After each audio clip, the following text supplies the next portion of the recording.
makes it easier to get a golf course quality lawn than True Green, the official lawn care treatment provider of the PGA Tour. Hi, this is Sean McVay of your LA Rams. The Rams play here.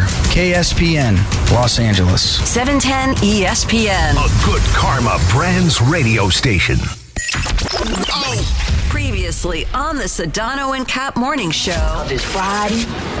You ain't got no job. And you ain't got shit to do.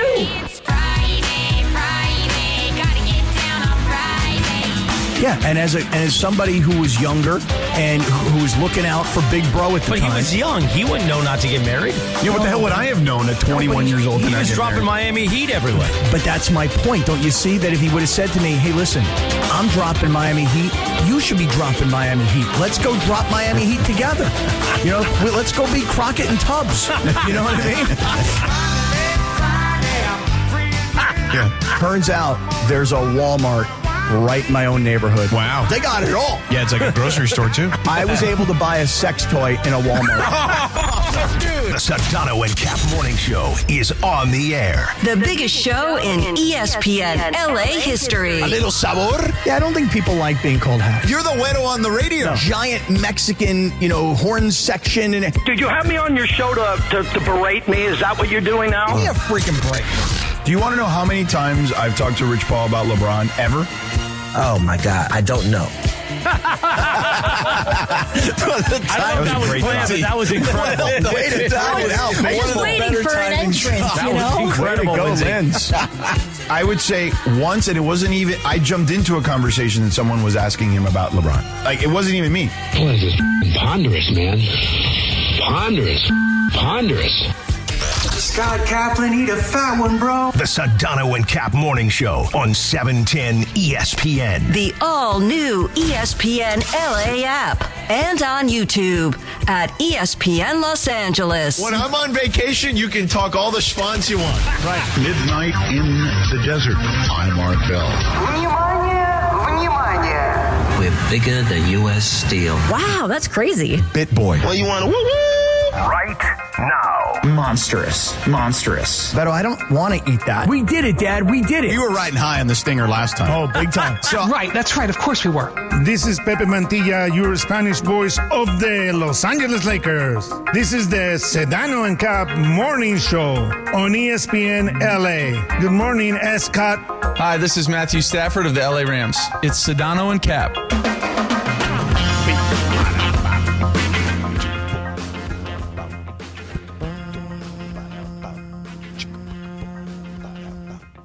Good morning.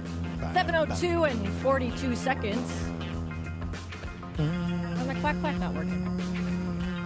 Quack. Mike Trudell is in the house today as he does his falsetto. It's a little harder for me to get high in the morning, I'm going to be honest with you. Oh, that's a great drop. Is it really is? I was wondering if that was where you're going to go with that. It's a great drop. Since I've never gotten high in the morning, I suppose I walked myself into that one. Yeah.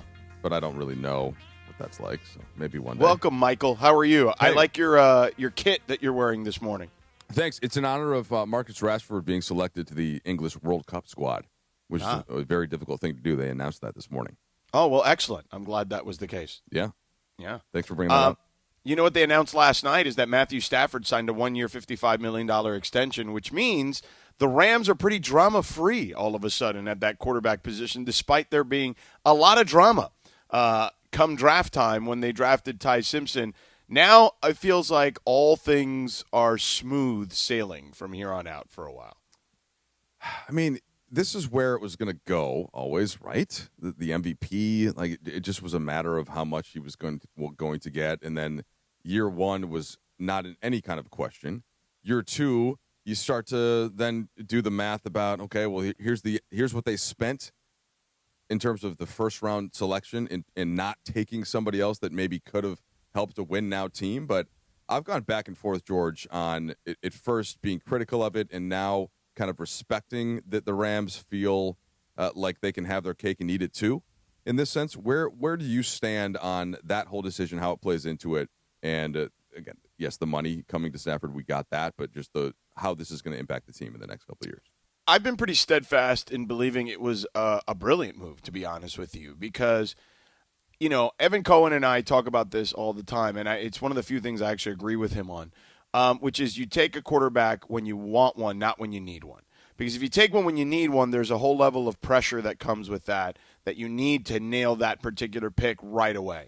Whereas in this particular case, when you want one as opposed to needing one, you can develop the guy on your timeline, which we've seen for the most part work out, right? The Green Bay Packers, I know you don't like them, are a perfect example of that if you look at them, in their recent history over the last 25 years or whatever it's been, from Favre to Rodgers, from Rodgers to Jordan Love, while albeit not always the smoothest transition, nonetheless, the transition has worked, and guys have sat for multiple years, and it's worked. There's been other examples of that, but to me, no team does it better than them, and I think the Rams are trying to replicate that with a guy they particularly like, right? This is a guy that I think when Dan Orlovsky said the crazy thing that everyone thought was so crazy, I actually agreed with Orlovsky.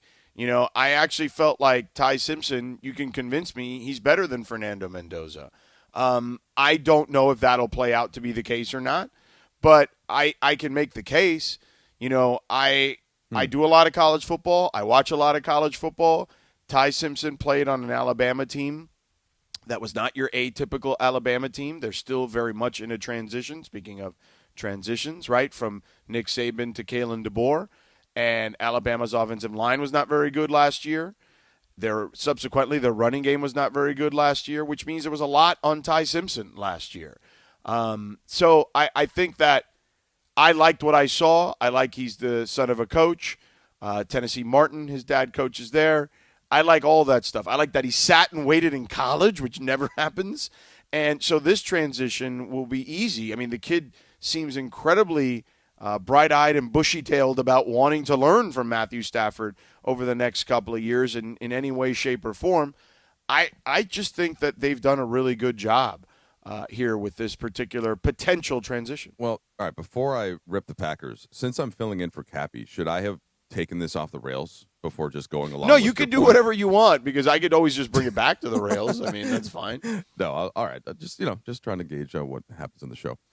You mentioned the Packers. I don't know that I would argue that it worked for them in terms of, like, the goal, of course, is to try and win the Super Bowl. Yeah. Right? For every team.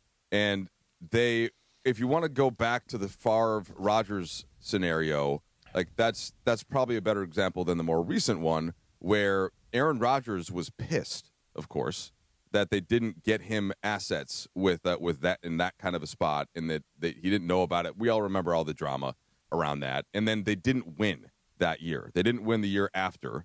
And I think every time, let's see, a Packers safety went down and then everybody's reacting to this like, well, okay, great. Jordan Love might be good in 5 years. But right now, we're not winning a game that we maybe could have won in the playoffs because we're trying to have our cake and eat it too.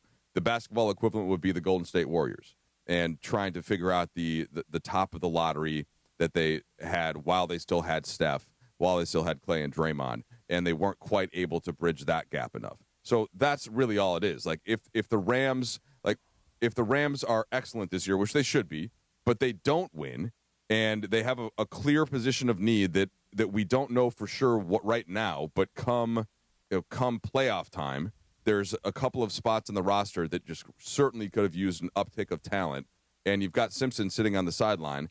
It's just that's the part to me where it's so easy to second guess, and it's difficult as a fan not to, even if the organization can say, yes, but look, we've got our guy in the future. We're sure of it. Well, it's going to take a lot of time for that cake to bake. Maybe.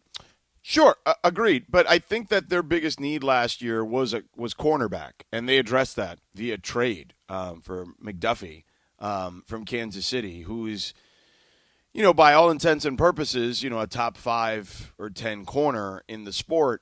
And they even added a second corner from Kansas City in a deal. So they've got now some depth now in that cornerback rotation that they didn't have last year.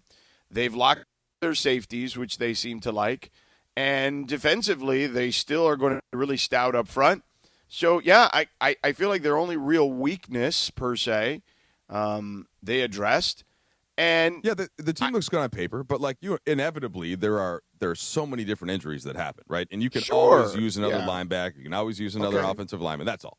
You could use more. But they're talent. good at developing. I mean, Nate Landman was a guy nobody thought would anything of, right? Like heading into camp last year, and then he just made play after play after play after play in practice and in the preseason games, and he ended up being the starter. So they've got a good eye for talent in that regard. So I guess the long story short, the organization has built up enough trust that you're questioning it less than you might if a different team did. 100%. I feel that. I trust them. I feel that. You know, I trust them in a way that I don't trust every organization. Do you trust them what I mean? more than you trust Cappy or less? Yes, way more than I trust Cappy. I actually don't trust Cappy very much, if we're being honest. Really? Yeah, I thought, like when if it came down to it though, and you really needed something, don't you think that he would deliver or try to deliver? Yeah, he would. I do think he would try. You just don't trust that he could execute it. Yeah, I don't know that he could deliver though. Right? That's the part of it, right? Because remember, we were just trying to get tickets for the concert down Beach in Life. Beach Life. Thank you. What was the result of that? Oh, you never got him, that Greg? did not happen. That come on. did not. Berg. Wait, okay. How many people did he promise that he would deliver tickets to Greg. Beach Life to, and me. how many people did he Greg. fail to get to deliver them to? Just me. He got him for himself, though. Yeah. And all No, his he definitely friends. got him for himself. All his friends, and then he bragged about meeting Joan Jett backstage. Wait, Greg? Can you just kind of give me the exact, close to exact as you can about what he told you when you asked him for Beach Life tickets? So we talked all about it on the air with Sedano, and we were talking about, and Chris was like, you better get Bergie tickets. You better get Bergie tickets. And I was under the impression that I was getting the tickets, so I bought a hotel down in Manhattan. No Beach. way. Dondo? I got a hotel in Manhattan, and we were going to go stay there, go to the concert. In Manhattan, even fancier. Yeah, well, yeah. So it was. I mean, it wasn't very expensive, but it was a whole weekend thing kind of set up to go on Friday night. And then are you just kind of you kind of send him the text, hey Cappy, I'm at the hotel. So we knew by the time I got down there that wasn't going to happen, but I was still leading up to it, waiting day by day by day. Then it just became a nice weekend trip to. Right, you just hung out in the South Bay for the weekend. That's George's point. Then I guess you can't fully trust him. Yeah, no, he doesn't always deliver. He's got guys for everything. They just don't always come through. I haven't. We did the whole thing right with a favor, and we ended up getting him tickets to the Pelicans game, and he did get me a Manchester United jersey. Now he didn't pay for it; it's too big. It's an XL, but and it was free. And it was free. But I appreciated that he at least made the effort. I didn't ask the for gesture. that. Yeah. But what I was going to say, let's say that what I really want is World Cup tickets. Okay. Now he can't come through that. No way. No chance. $2,000 a ticket. Is that what you want? I need 4. And that's Did you ask him? And I need him to watch Riggs. Did you ask him? No, I haven't asked him because I don't. We need to make this a thing. Well, because I don't think that he can deliver on it. Do you want field passes too? No, I don't care about that. I just 8 field passes. No, but I don't. I think this is what I'm trying to gauge from you guys is that if I put that back, that is a larger Put him on ask. the spot. It's a larger ask than what he asked me for. No. I do not think that World Cup tickets is a larger ask than him asking you to get him a room at the Lakers team hotel with the team rate before they even got there. You're right. Okay, but I'm just saying it doesn't sound, George, like you. What percent? Let's put it this way: what percent chance do you think that if I ask Cappy for World Cup tickets to let's say to USA Paraguay, right, the first game here, what percent do you think he'd be able to deliver on that? 1%. What? 1%? You gave him 1%? That was nice. Damn. Greg's going lower. Greg's saying 0%. Yeah, 1%. Yeah, I don't think you got any shot at that. Okay. You have a better shot of him getting you you have a better shot of him getting you a meet and greet with Matthew Stafford before a game than you do getting World Cup tickets. How about that? Which I don't think you have much of a chance of getting a Matthew Stafford meet and greet either, to be honest. No, I'm not trying to bug a QB1 before a game. Yeah. So yeah. Let me ask you. Speaking of which, and Adam Schefter, by the way, who broke this news, is going to join us at 8:40 today. Oh, nice. And because I want to ask him a bunch of questions like, all right, so what does this mean for the Puka Nacua extension? What does this mean? Like, are they going to be in the trade market for another receiver, right? Like, there was chatter about A.J. Brown. Like, do they need it? Like, here's the thing. Like, as much as I trust the Rams, A.J. Brown, man, like there's just a lot going on there. Like, I mean, they do a good job of figuring out the chemistry in that locker room. A.J. Brown's an excellent receiver, but I feel like A.J. Brown's trajectory is going the wrong way, even with his production. You wouldn't want so AJ like Brown? I'm like, yeah, he's good, but I just don't think his production is trending upwards anymore. I mean, I have as you know, my team is the Vikings, and we have a star receiver that I think has a much better. Yeah, I mean, he's the best receiver. Except that last year when we didn't have a quarterback, right? Things weren't great, and that's understandable. Now, A.J. Brown, the degree to which he had a quarterback, right? I think that's Jalen Hurts is in this kind of a conversation. It's a trickier one, right? Because there are some times where Hurts has great numbers and he led them to a Super Bowl, and then there are other times where it seems like Eagles fans don't want him. They want somebody else, and they don't think that he can make all of the throws that they need. So you look at A.J. Brown's numbers, and like you're right, they're not necessarily trending up. He only averaged 12.9 yards per catch last year, down from 16 the previous year. Right. He's had 7 touchdowns each of the last 3 years, but none more. In terms of like receptions, right? He only 78 in 15 games. That's not great. But then could you say, well, that's partly because of the way that the Eagles play? So I guess I'm agreeing with you. I wouldn't want to give up too much to get a guy like that, who I don't think is as talented as he is. He's not talented in the same way that Justin Jefferson is, where we all know it's just a matter of him not having somebody who can even come close to throwing him the ball. He's open pretty much every play. Is A.J. Brown open every play? Yeah, I don't know. A.J. Brown is a big guy. He could go fight for the ball. You could kind of throw it in an area, and in theory, he can go get it. But, yeah, if you look at his numbers, to your point, they've trended downwards. And whether it's the receiving yards, whether it's the success rate in regards to wins versus, receptions versus targets, there's just a lot there. And he's going to be 29 years old. I think maybe I'm wrong, but I think there's a possibility, that you could have seen the best of him already for a stretch of time. You know what I mean? Where could he have a 1-year pop, right, where he has an awesome year because guys have bounced back? Sure. I don't think there's any question. But do I think he's going to have sustained success like he did for a stretch of time in Philadelphia early in his career there, where he was nearly at 1,500 yards for a couple of years? No, I don't know if he's capable of that on a regular basis anymore. Hey, you guys know it's 7:17. You know what that means? Yeah, that means what you could have done since the Sedano Kap Morning Show started. You could have gone to Valvoline Instant Oil Change, home of the 15-minute drive-through oil change. Visit SoCalOilChange.com for a location near you. So, Sedano, I got a question for you with this A.J. Brown thing. So, Lindsay was just telling me that Mike Florio was talking about how the Rams were actually further along down the road to bring in A.J. Brown than the Patriots were. Yeah. And because they were going down this road and are probably still going down this road, do you think that they didn't go after Mekhi Lemon thinking, we don't need Mekhi Lemon because we're probably going to be getting A.J. Brown? Well, I also think they don't need Mekhi Lemon because they also have Devontae Adams. So, you always there's need that. a third receiver, though. I mean, I know they have guys on the back end, but it's not having a third good receiver is not never a bad They do a thing. pretty darn good job of developing receivers, so I'm not really worried about their third receiver. And they also have 37 tight ends that can catch the ball.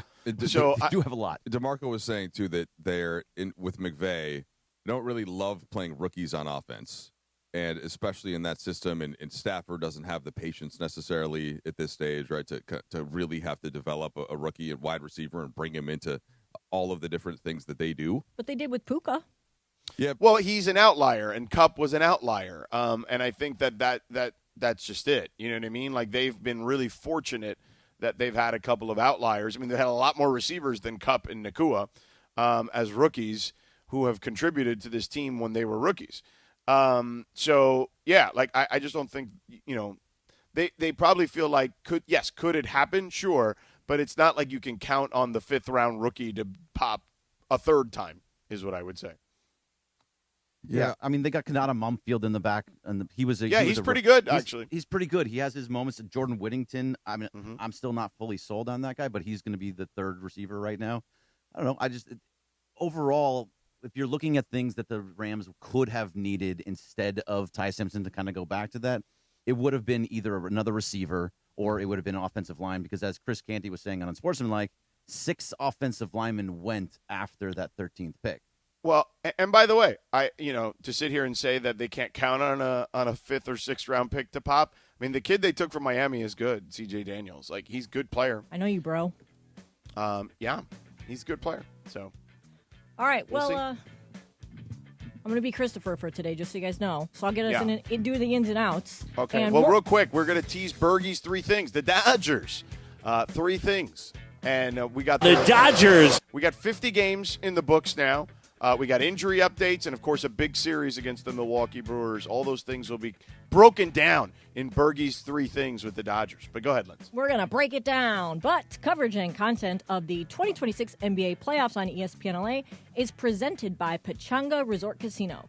Tune in to Eastern Conference Finals Game 2 tonight. That actually already happened. It happened last night. Oh, my gosh. I need a piece of paper to crumple up and throw at somebody. Why can't people do the copyright? All right, let's please not do that. You know, that's what Christopher does. That bit is not one that we need to keep doing. So anyway, you can listen to the Western Conference Finals Game 3, right? Tonight's Game 3. Tonight, here on ESPN LA 710 or on the ESPN LA app in crystal clear digital audio. Play your perfect combination at Pechanga Resort Casino. Visit Pechanga.com for more information. More Sedano and Kap with Bergie's Organ coming up next on 710. ESPN LA is hooking you up with a legendary night of music. We're giving away tickets to see John Mellencamp live at the iconic Hollywood Bowl August 10th. We'll give away 4 pairs of tickets this Friday, so stay tuned to ESPN LA all week for details, and don't miss your shot to see John Mellencamp live.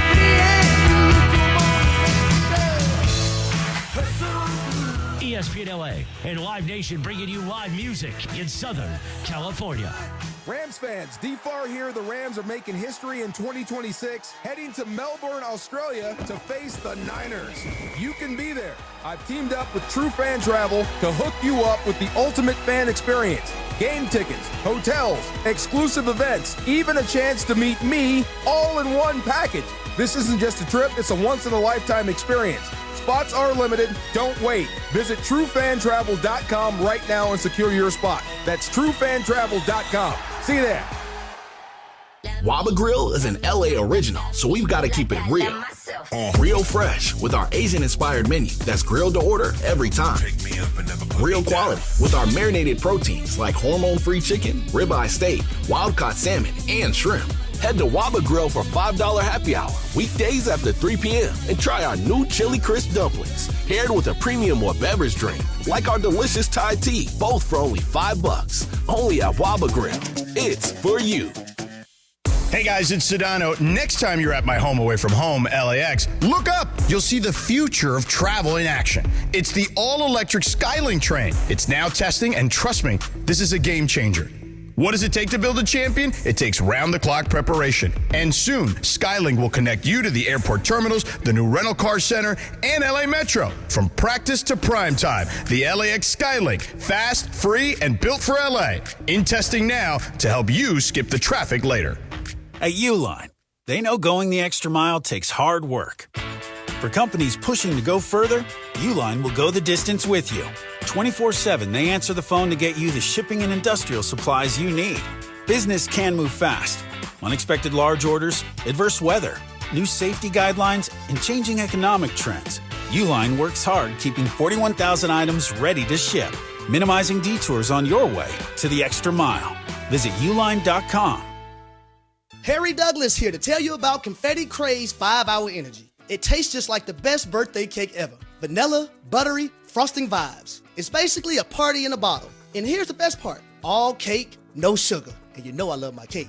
So I get that big birthday energy without any sugar guilt. The bottle's small, easy to toss in my bag, and perfect when I need a quick, tasty caffeine boost to cakeify my day. The Funfetti flavor is back on 5hourenergy.com or Amazon. Crack open a Confetti Craze 5-Hour Energy shot today. The NFL schedule dropped, and it is time to settle up, people. There's road trips to plan, hotels to book, tickets to split, tailgates to cover, scores to settle. All the things for the season. But now, when you send $10 or more to a friend with PayPal by May 28th, you could win 2 tickets to every home game of your favorite team. Yep, the whole season. Visit paypal.com/P2P sweeps. No purchase necessary. See website for details, including how to enter by mail. Brought to you by PayPal, official peer-to-peer payment sponsor of the NFL. The Sedano and Kap Morning Show is on. I really want to play that sausage game. I like swing your sausage. That's like my kind of game, I think. Mornings on ESPN LA will never be the same. No, I have nothing to do with this. Exactly what you do. Oh, my God. Look at him swing that sausage. Back to Sedano.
Was my senior year. She was a junior. This is in Minnesota. Minnesota, yeah. And then my junior year was cold, yeah. Sarah Maybe not in the Opegard prom from time, though. a different school, actually. Wait, you did 2 proms? Yeah, we could do Wow. junior and Oh, senior we only prom. had senior prom at my school. Yep, and then we also had Sadie Hawkins dance. That Oh, you no, could you go to a couple of we could go to. What lady asked you out? Keely Nyquist. Shout out to Keely, still a good friend of mine. Yep, I mean, Really, that you're was, still friends with people from high school? Yeah, I am. I've got a text thread of like Me too. 15 of us. Most of my best friends are from high school. Oh, Yeah. I have like 2. I had a boyfriend the whole time in high school, so that's kind of lame. Okay. Who'd you go to prom with, Sedano? Who did I go to prom with? Junior prom or senior prom? Because we also had 2. Senior prom, the big prom. Jackie Chavez was her name. Jackie Chavez. Yeah. Jackie. How about you, Greg? Her name was Brooke Hiraishi. Okay. Yeah. She was I went great. to She was 4 great. proms. So fun. I went to 4 prom. I went when I was a freshman, and you weren't supposed to back then, but my boyfriend at the time was a senior, so that was kind of weird now that I look back on it. But then I went to 3 my senior year from different schools. So, yeah, it was fun. Good times. Mario just walked in the door. Hey, wow. Mario, Who you went to LAFC, prom bro. Hey, you should ask him for some World Cup tickets, Trudell. There you go. Maybe Trudell, that's who will help you. Oh, there you go. Yeah, he'll Mario, be like, what's come in goody, here." what's goody? I can't help you, though. Let's hit that organ, Funchy. Yeah, hit the 3 things. There we go. The Dodgers. The Dodgers. All right, so The Dodgers. it has now been 50 games, and through 50 games, the Dodgers are 31-19 in first place alone, with about a 1.5 game lead over the Padres, and they are the model of consistency, Sedano. So, our old friend Blake Harris, he put out on Twitter the other day that since 2021, they have been 31-19 for the last 7 years, and only for the last 6 years, and 33-17 in the only other 2 years that they were not 31-19. So they are consistently 31-19, and that just goes to show you that when you have a team like the Dodgers that are constantly basically the same up and down. Yes, you add pieces here and there, but the fact is the same guys are there every single year. Mookie, Freddie, now Shohei, Max Muncy. They know how to win games, and they know if you lose 4 games in a row, the series is not the season's not over. If you win 4 games in a row, the season is not a success. So they are consistently in the same exact spot. I'll be honest. I love it. Now, here's the thing with them. I think that their consistency, all of it begins at the top, right? And, we were just talking about trust with the Rams front office. It really starts with Andrew Friedman, right? Andrew Friedman, come hell or high water, is going to make sure that they are in a position that even if they don't have a perfect team that we would deem a perfect team, they're going to have high-level talent, high-level reserves that can be brought up from the minors because they still have always somehow been able to replenish their minor league system while also having some of the greatest talent available at the major league level. And that's how you have consistency, right? I mean, we've been sitting here marveling at a guy like Justin Robleski all season long. I mean, this is not a guy that we expected, big things out of necessarily this year. But here he is having a hell of a season, right? And that's just one example of what's happening, right? We've talked about Andy Pages. And, he had a breakout year last year. There was, at this time, well, maybe a little earlier than this time last year, we were wondering, does he have what it takes to be the everyday outfielder, right? And then he showed us, hell yeah, he does. And then he has that miserable postseason, bounces back, puts in the work. And, you've got Freddie Freeman the other day on his in his at-bat against Mason Miller saying it might be one of the greatest at-bats I've ever seen, and I've been around a long time, right? You got Robleski, who I mentioned a second ago, talking about his diving catch on Saturday and it being, insane that he's able to get to these balls in the outfield. He saved the World Series to send it to extras. Absolutely. Despite all his struggles. They just do a really good job of plugging holes with people that you would think may or may not be ready, but they always find these guys that are capable, and that's why they have this level of consistency. Yeah, and look at the bullpen. They had, we talked about Will Klein yesterday. Will Klein is now a guy that's saving games and in the back, up the trust tree in the back end of your bullpen. Mm-hmm. Over and over again, we have. Yeah. There's even when something's bad, like the offense has been a mess, or the pitching has been a mess, or the defense has been a mess. It always evens itself out because this team knows how to win. Now, did Mason and Ireland steal our trust tree bit and create the belief bush yet? There's no belief bush yet, but I can maybe in the next couple weeks. Yeah, okay. Emily is always listening, so who knows? It could be soon. Two things. One, remember the first time that I heard about Berkey's organ? I thought it was about a body. It was an actual, you were talking about like a liver or kidney. Yeah, right. Exactly. Yeah. So that thought occurred to me again today, but now I know that it's a baseball bit. I'm thinking of this more in the context of, the answer to all of this is that the talent is so deep everywhere that they're obviously able to overcome. But in the last 8 games, and they've won 7 of them, they've given up a total of 10 runs. Yep. And that is kind of the bottom line right now. Yes, the bats have been a little bit hit or miss. They got shut out the first game of the Padres series. But the previous 2 games before that, they scored 25 runs combined against the Angels staff, which isn't great. So now coming up, Milwaukee, they're one of the only teams in the league that has nearly as few runs given up on the season as the Dodgers. So looking forward to seeing that pitching matchup, Greg. Yeah, but they're not going to have to face the monster Mizorowski. Yep. You know what I mean? So they don't have to face him in this. Thankfully. And that's the guy. That's one of the guys that is going to challenge Shohei for the Cy Young. It's either going to be him, it's going to be Mizorowski, it's going to be Paul Skeens, it's going to be Bryce Elder from the Braves, and it'll be Christopher Sanchez from the Phillies. So we're going to not having to see him is a good thing. But we do. Speaking of the Brewers, this is a big series for right now because these are the two best, two of the best teams in the National Leagues. The Braves are up there as well, the best team in all of baseball.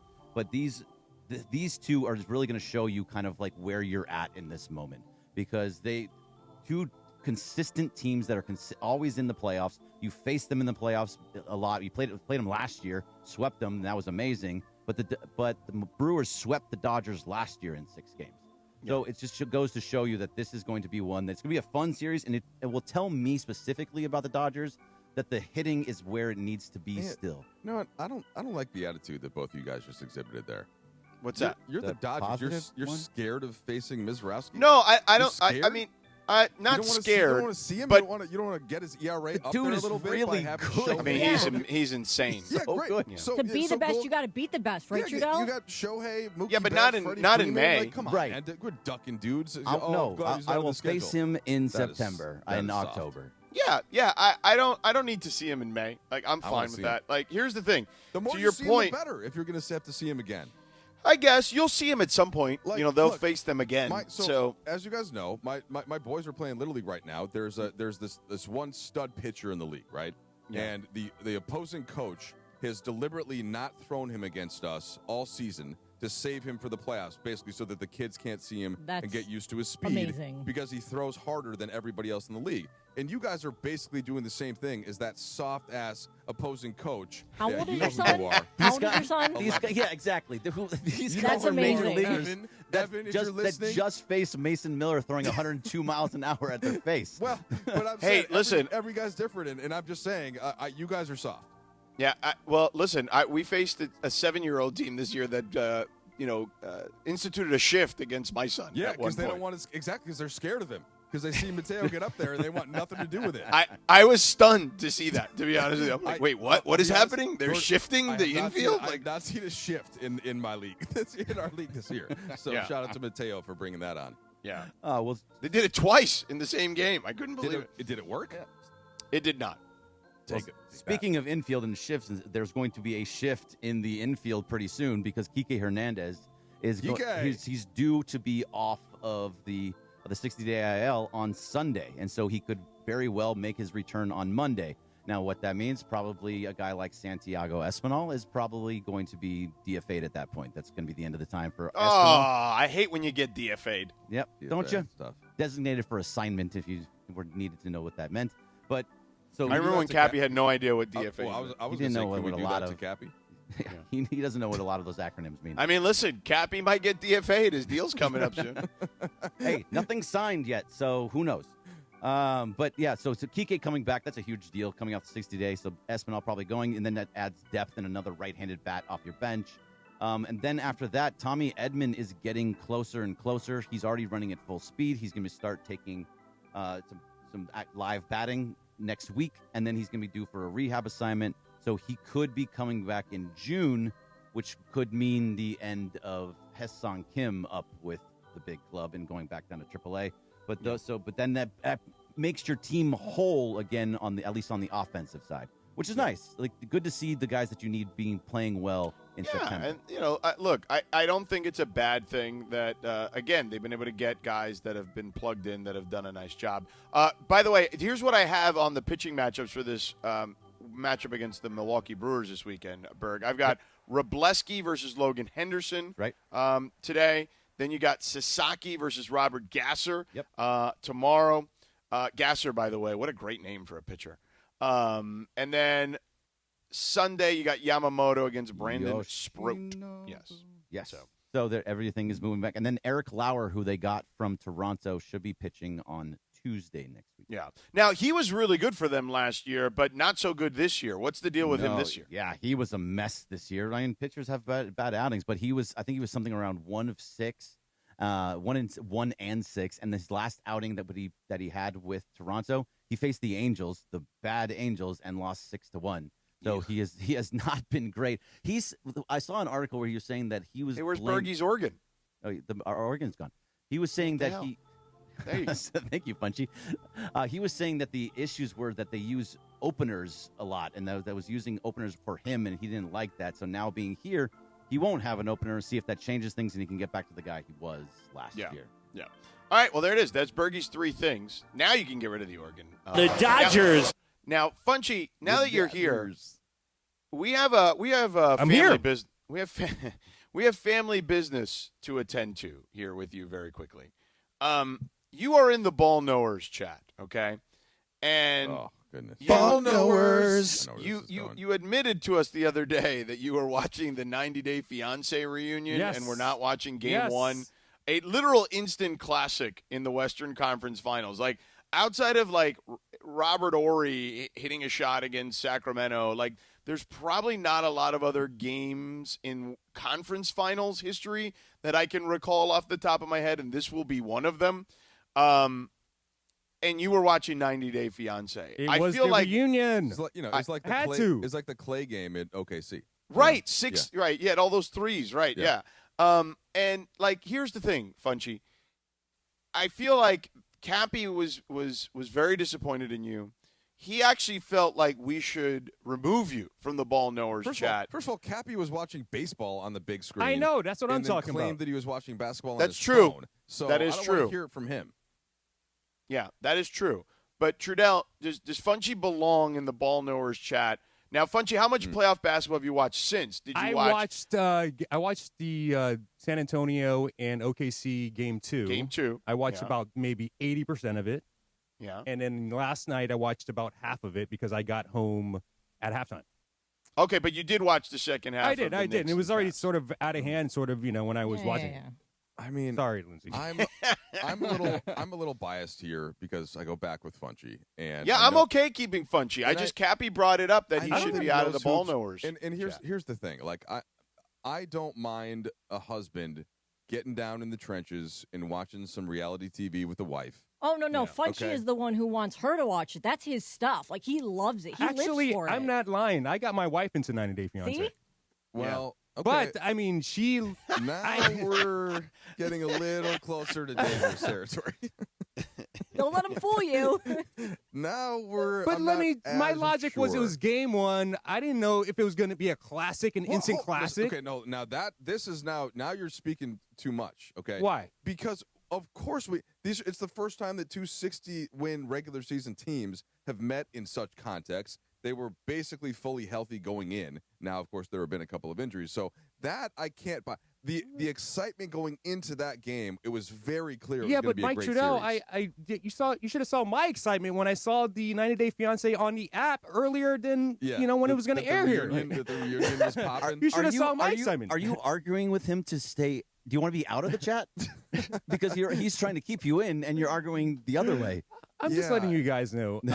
It was game 1. I'm sorry, but I love watching basketball. I'm a ball knower. But what here? Let me try. Let me just ball try this knowers. And I think Sedano will back this up. Is that the 90 Day Fiancé reunion was unlikely to have some sort of like spoilers on Twitter or an ESPN alert, whereas you can almost assure that you were going to be spoiled of whatever was happening because our friend George Sedano was actually there reporting on the game. And and then after, I don't know. And in the thread. Around 8:15-ish or whatever, I saw there was like 30-something messages on our ball knower chat, and I was wondering what... So you turned your phone off for 90 Day Fiancé? I mean, it was in the kitchen. You had us on Do Not Disturb that night? No, is that what happened? No. I mean, I have it on silent, and I left it in the kitchen. I was on a couch. This is tough, man. It's a lot, Funch. It's a lot. You leave your phone in the kitchen?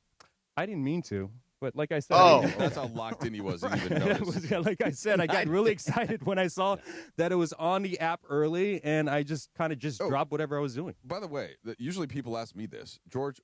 What do you think the status of McCain, of Harper, and of J-Dub will be for the? Okay, how about we get into that on the other side? Plus, we've got all this. Sound from LeBron's podcast about his future. We'll get into all that coming up in just a second. But first, all right, the NBA playoffs are finally here. PrizePicks is the place to be, man. If you want sports action in the state of California, again, PrizePicks is the place to be. Download that PrizePicks app. Use the promo code Cappy, K-A-P-P-Y. Your first $5 lineup gets you a $50 lineup bonus. It's simple to play PrizePicks. It's more. It's less. There's a stat projection for every player imaginable in every sport imaginable. You can bundle a couple together, even in different sports, and win cold, hard cash. And right now is the Do It Live 2026 NBA Finals Sweepstakes pick. All you got to do is pick live squares, okay, during the NBA playoffs. And you can win a trip for 2 to the NBA Finals on the Do It Live 2026 NBA Finals Sweepstakes. To enter, just make that $5 lineup we talked about with at least one live NBA player pick during any part of the 2026 NBA playoffs. Live player picks are made after a game is already in progress. Download the PrizePicks app today. Use that code Cappy. Get $50 in lineups after you make that first $5 lineup play. The code is Cappy to get in. $50 in lineups after your first $5 lineup. PrizePicks, a preferred partner of the NBA. All right, we'll be right back. I'm going to Morongo to win a new pontoon boat. I wonder if they'll let me back the trailer up and test it in the Oasis pool. Now your top reasons to visit Morongo. We're giving away a Manitou Cruise pontoon boat. Be here May 31st, 10 p.m. to win. Number 2. Rewards members get a free nautical keychain Memorial Day while supplies last. And the number 1 reason. Happy hour at Mosen. Half-price drinks Monday through Thursday, 2 to 5 p.m. Friday, noon to 5 p.m. Morongo. Good times. Call Jacob. All right, Cappy, listen, here's the deal. When you get into some sort of an accident, the insurance company is going to probably be the first person that calls you, and they're going to try to rush you to a settlement. They want to record you when you're talking. You got to be very careful when you're talking to these insurance companies. They also will probably downplay your pain. Hey, bro, my back is killing me. It's no big deal. It's going to go away in a couple of days. Do not let them do that. You call Jacob and Ronnie. Accident or injury, call Jacob and Ronnie. Call Jacob. 1-800-345-6789. Call Jacob. What if I told you the next great story in Los Angeles isn't happening on the court? It's happening in Glendale. Hi, it's Momo, Ramona Shelburne. At Hyundai of Glendale, it's not just a grand opening, it's a fresh start. Right now, lease a brand new 2026 Hyundai Palisade SE for just $299 a month. Comes with owner's assurance and America's best 10-year, 100,000-mile powertrain limited warranty. Call 818-222-8000 or check them out, HyundaiofGlendale.net. $299 per month plus tax. Goes in lease for 24 months. $43.99 cash due from customer plus $500 lease cash. $48.99 due at signing plus government fees and taxes. Unapproved above average credit through HMS. No security deposit. 7,500 miles per year. 20 cents per excess miles. Expires 5/31/26. This is John Ireland. Here in LA, we got tired of wondering what was in our tap water. So we installed a Life Source whole house water system. One system, better tasting water from every tap. No harsh chlorine taste, no salt, no hassle. Life Source is an essential home appliance. Call the Life Source Water California factory at 800-WATER-99 or visit lifesourcewater.com. For limited time, factory direct pricing and free installation. Life Source Water. Taste and feel the difference. Warranty limitations apply. Harry Douglas here. Game day brings the excitement. Your stay should feel just as memorable. With Marriott Bonvoy, official hotel partner of the NCAA and U.S. Soccer, you're connected to a portfolio of brands designed for how you travel. Some offer complimentary breakfast, others give you room to spread out, space to stay productive, or extended stay comforts. So whether you're a traveling fan or part of the team, Marriott Bonvoy celebrates the moments that live on before and after the game. Marriott Bonvoy, where game day checks in. Switching to Progressive is a game-winning call. And that reminds us of other game-winning calls in the history of sports. So it was the fourth quarter and we're down by 5. Sweat pouring down my face. Suddenly it hit me. If only I could wrap part of the towel around my forehead. And that's how I became the first basketball player to wear a headband. Okay, not really a game-winning call, but it was a good call. You can make one too. Switch to Progressive and you could save hundreds. Progressive Casualty Insurance Company and affiliates, not available in all states. Hey, this is Rich Eisen. You're starting your day with the Sedano and Kap Morning Show on ESPN LA. Don't forget my show. The Rich Eisen Show is coming up this morning at 9 on 710 ESPN and the all-new ESPN LA app. Now, back to the Sedano and Kap.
Fan that I would shout out the Canadians for beating the Carolina Hurricanes because they were 8-0 heading into here. I wasn't sure if that was going to come up in the show, George, so you can consider hockey covered now. Puck nowhere. Yeah, there we go. Now, you grew up in Minnesota, but you're also your family's from Buffalo. You have like a Buffalo Sabres love at all, or is it all just Minnesota? Just in the sense of so I had a Buffalo Sabres hat in high school. I don't know. Did you ever have the game hats, George, down in Miami, like the white hats that had the college, either colleges or pro teams on them? You know what I'm talking about by chance? No, I don't know what you're talking about. All right, so it was like what everybody wore in high school, and the hat company was called The Game. You could get them at Lids. And they're like the dad hats. That's what they kind of call them nowadays. Oh, is that okay? I'm not sure, but you could go in and get like almost anything. But of course, most high schoolers would get Gamecocks, right? Just to have cocks on there. So they get the South Carolina one, but it'd be University of, and then it would say the nickname on it. And I did buy a Sabres one just to rep a little bit. So my mom's whole family still lives there. So I just in the sense of knowing how many times they've been heartbroken, largely by the Bills, but the Sabres have been so bad for so many years that they weren't even on the radar. And then they make this nice run and get to Game 7 and, of course, have their hearts broken by the Canadians. Yeah. So real quick, there you go. We now have hockey covered. There you go. For sure. Yeah. So you asked me a couple questions, and I do want to get to this LeBron stuff, and we can carry it over into the 8 o'clock hour, which is fine. But you asked me about Jalen Williams. My answer is I don't know if he's they're not ruling him out of Game 3 just yet, J-Dub. Day-to-day is what we've been told. I think in retrospect, the mistake they made was playing, and I get it, it's a double overtime game. No one expected it to be that. He had to go 37 minutes after not playing for 3 weeks. And I think that there probably created a level of soreness and tightness there that he didn't expect that he was going to have to endure. I'm sure there was a level where he understood that, this San Antonio team was really hard to go against, so he's probably going to go full board, probably for like 25, maybe 30 in that range. But 37 is a lot. It's a lot of minutes, especially when you're going up against them. Jared McCain, to my knowledge, doesn't have any injury. Are you talking about A.J. Mitchell? Or, excuse me, yes, thank you. I meant to say Mitchell. Okay, yeah. He got kind of hit in the quad or whatever, and then he seemed to say that he thought he was going to be okay. Right. Yeah. And my understanding is that it's encouraging that he's planning on playing in Game 3. That could change, obviously, but I don't have anything that says he's not going to play for Game 3 just yet. But, yeah, he got hurt twice in that game, in Game 2.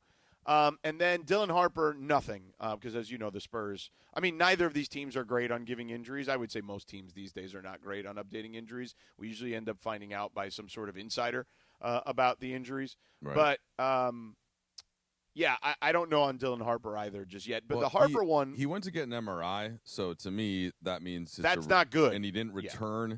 So I would be very surprised if he's back in the net. Look, dude, it could be the whole playoffs. It could be it, which is horrible because he's been awesome. And I think if you told me that J-Dub is out and Harper is out, I think that actually favors OKC. Even though J-Dub was the second best player in the finals last year, but they've been playing without him all year for the most part. Yes. And whereas I don't San Antonio is going to get Fox back at some point. We'll see about tonight, but I just feel like that the magic that they had with Harper and Castle, they had the two big guards that could sustain the ball pressure, albeit with a lot of turnovers in Castle's perspective. But without Harper, I don't know. I think I would have to switch my pick to OKC from San Antonio. Well, especially if Fox is not available, right? There's no doubt. I feel like he should be back, shouldn't he? Man, he couldn't really jump very much in that Minnesota series, it felt like. If you watched him, he shot the ball pretty flat-footed regularly late in that series. So I don't know. I know he went through some warm-ups the other night, and I watched him closely. He didn't look right to me. I'm not Dr. Clapper, but, I can tell what a guy normally looks like versus what he looked like the other day. Yeah, and I thought when you were talking – Assume he can't be right if he's not playing in the Western Conference Finals. The Western Conference Finals, right, yeah. I thought when you mentioned Jared McCain, I thought you were talking about when Shai Gilgeous-Alexander famously got caught on camera telling him to calm the F down. Yeah, basically stop yelling while I'm shooting, bro. Just let me cook. Yeah. I'm open.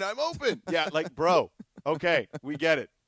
He knows what he's doing, man. Don't worry about it. I know you're excited to be on this stage, but, yeah, let the MVP kind of figure it out. You're okay. With that said, and, again, you're courtside, so you have a better view of this than I did on the TV, but there were a couple of times where I thought Shai had, whether it was a 2-on-1 fast break or essentially a teammate had a better shot than him, and he essentially just, looked him off, no, man, I'm not having another bad game.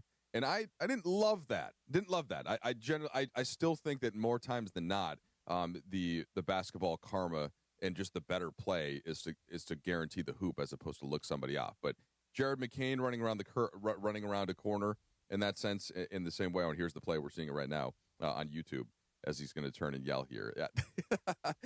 that one's fine. But the 2-on-1 fast break, give the ball to our boy Alex Caruso. Okay, Shea? Yeah, and here's the thing: Shea is really good with his teammates. Like, you never see him do that, but that goes to show you how annoying Jared McCain must have been in that game, because he literally, I mean, Shea this year, because to your point of all the injuries that they've had, has had to play with a bunch of G League guys at times during the season, and he's always been incredibly patient with these guys, and I know McCain and him have like a good relationship off the floor. McCain told the story that, like, to us during the playoffs, I think when he was playing you guys, that like the coolest thing that happened in his kind of integration into the OKC Thunder was that Shea took him shopping, and he loves it. So I almost feel like he looks at Shea like, oh, like I got, like, you know, like I love him, and like I'm here, I'm gonna be his wingman, you know what I mean? And then Shea's like, all right, bro, calm down, like relax, you know what I mean? Like, yeah. I get it. I think that's all fair. And it's probably actually a good sign for McCain that he's comfortable enough to do that on the court, because I'm just trying to think, if, let's say it were like Jaylen Brown wouldn't have done that to Jason Tatum this year, you know, just think of the firestorm that would have started. Yeah. If he licked him off and just said, no, I'm good, bro. Let me shoot. So I want to get into the LeBron stuff, but I want to save it for the next hour, okay? But let me ask you one last question about these conference finals before we dive into the Lakers in the next segment in the next hour. And by the way, Adam Schefter is going to join us at 8:40 to talk about the Matthew Stafford signing and what that means for Puka Nacua, et cetera, et cetera. Are you buying the Knicks? Well, do we have to talk about that? I mean, buying in the context of, I'm sure, can they win the championship? championship? What you're talking about is winning the title, and. Yes. The short answer is no.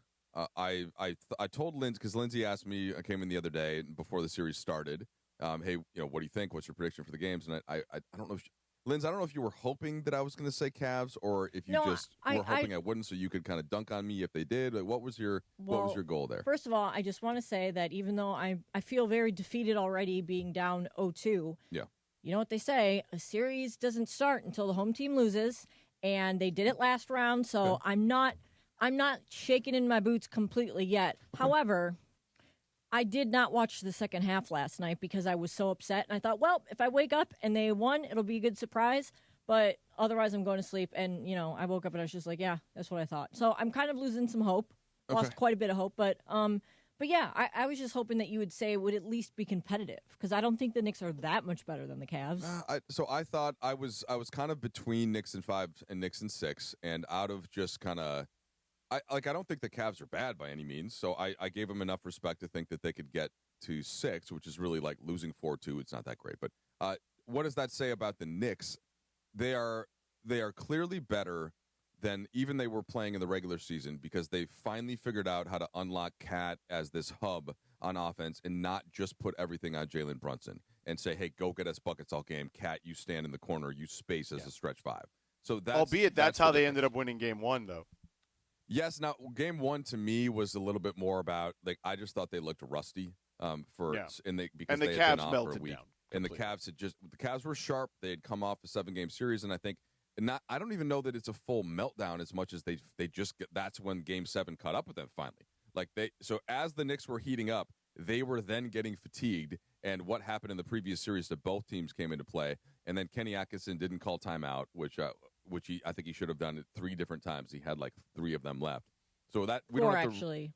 Okay, so you had 4. You lose 1 in the under 3, but yeah. Right. They use it or lose it, right. Yeah. So he would have lost 2, actually. Right. So like that I didn't get. But like to me, what happened is a result of the Knicks are just better. They're getting better shots, and their defense has been better than people realize as well. But could they, if you were to say right now, if they where OKC is and where San Antonio are in terms of maybe missing a key player and the Knicks are fully healthy, could that make it closer? Could that make it competitive? Yeah, I think the Knicks can be competitive, but I am absolutely going to pick whoever comes out of the West to win. How about you? Same. All right, coming up next, LeBron and his future. We address it. He addresses it next.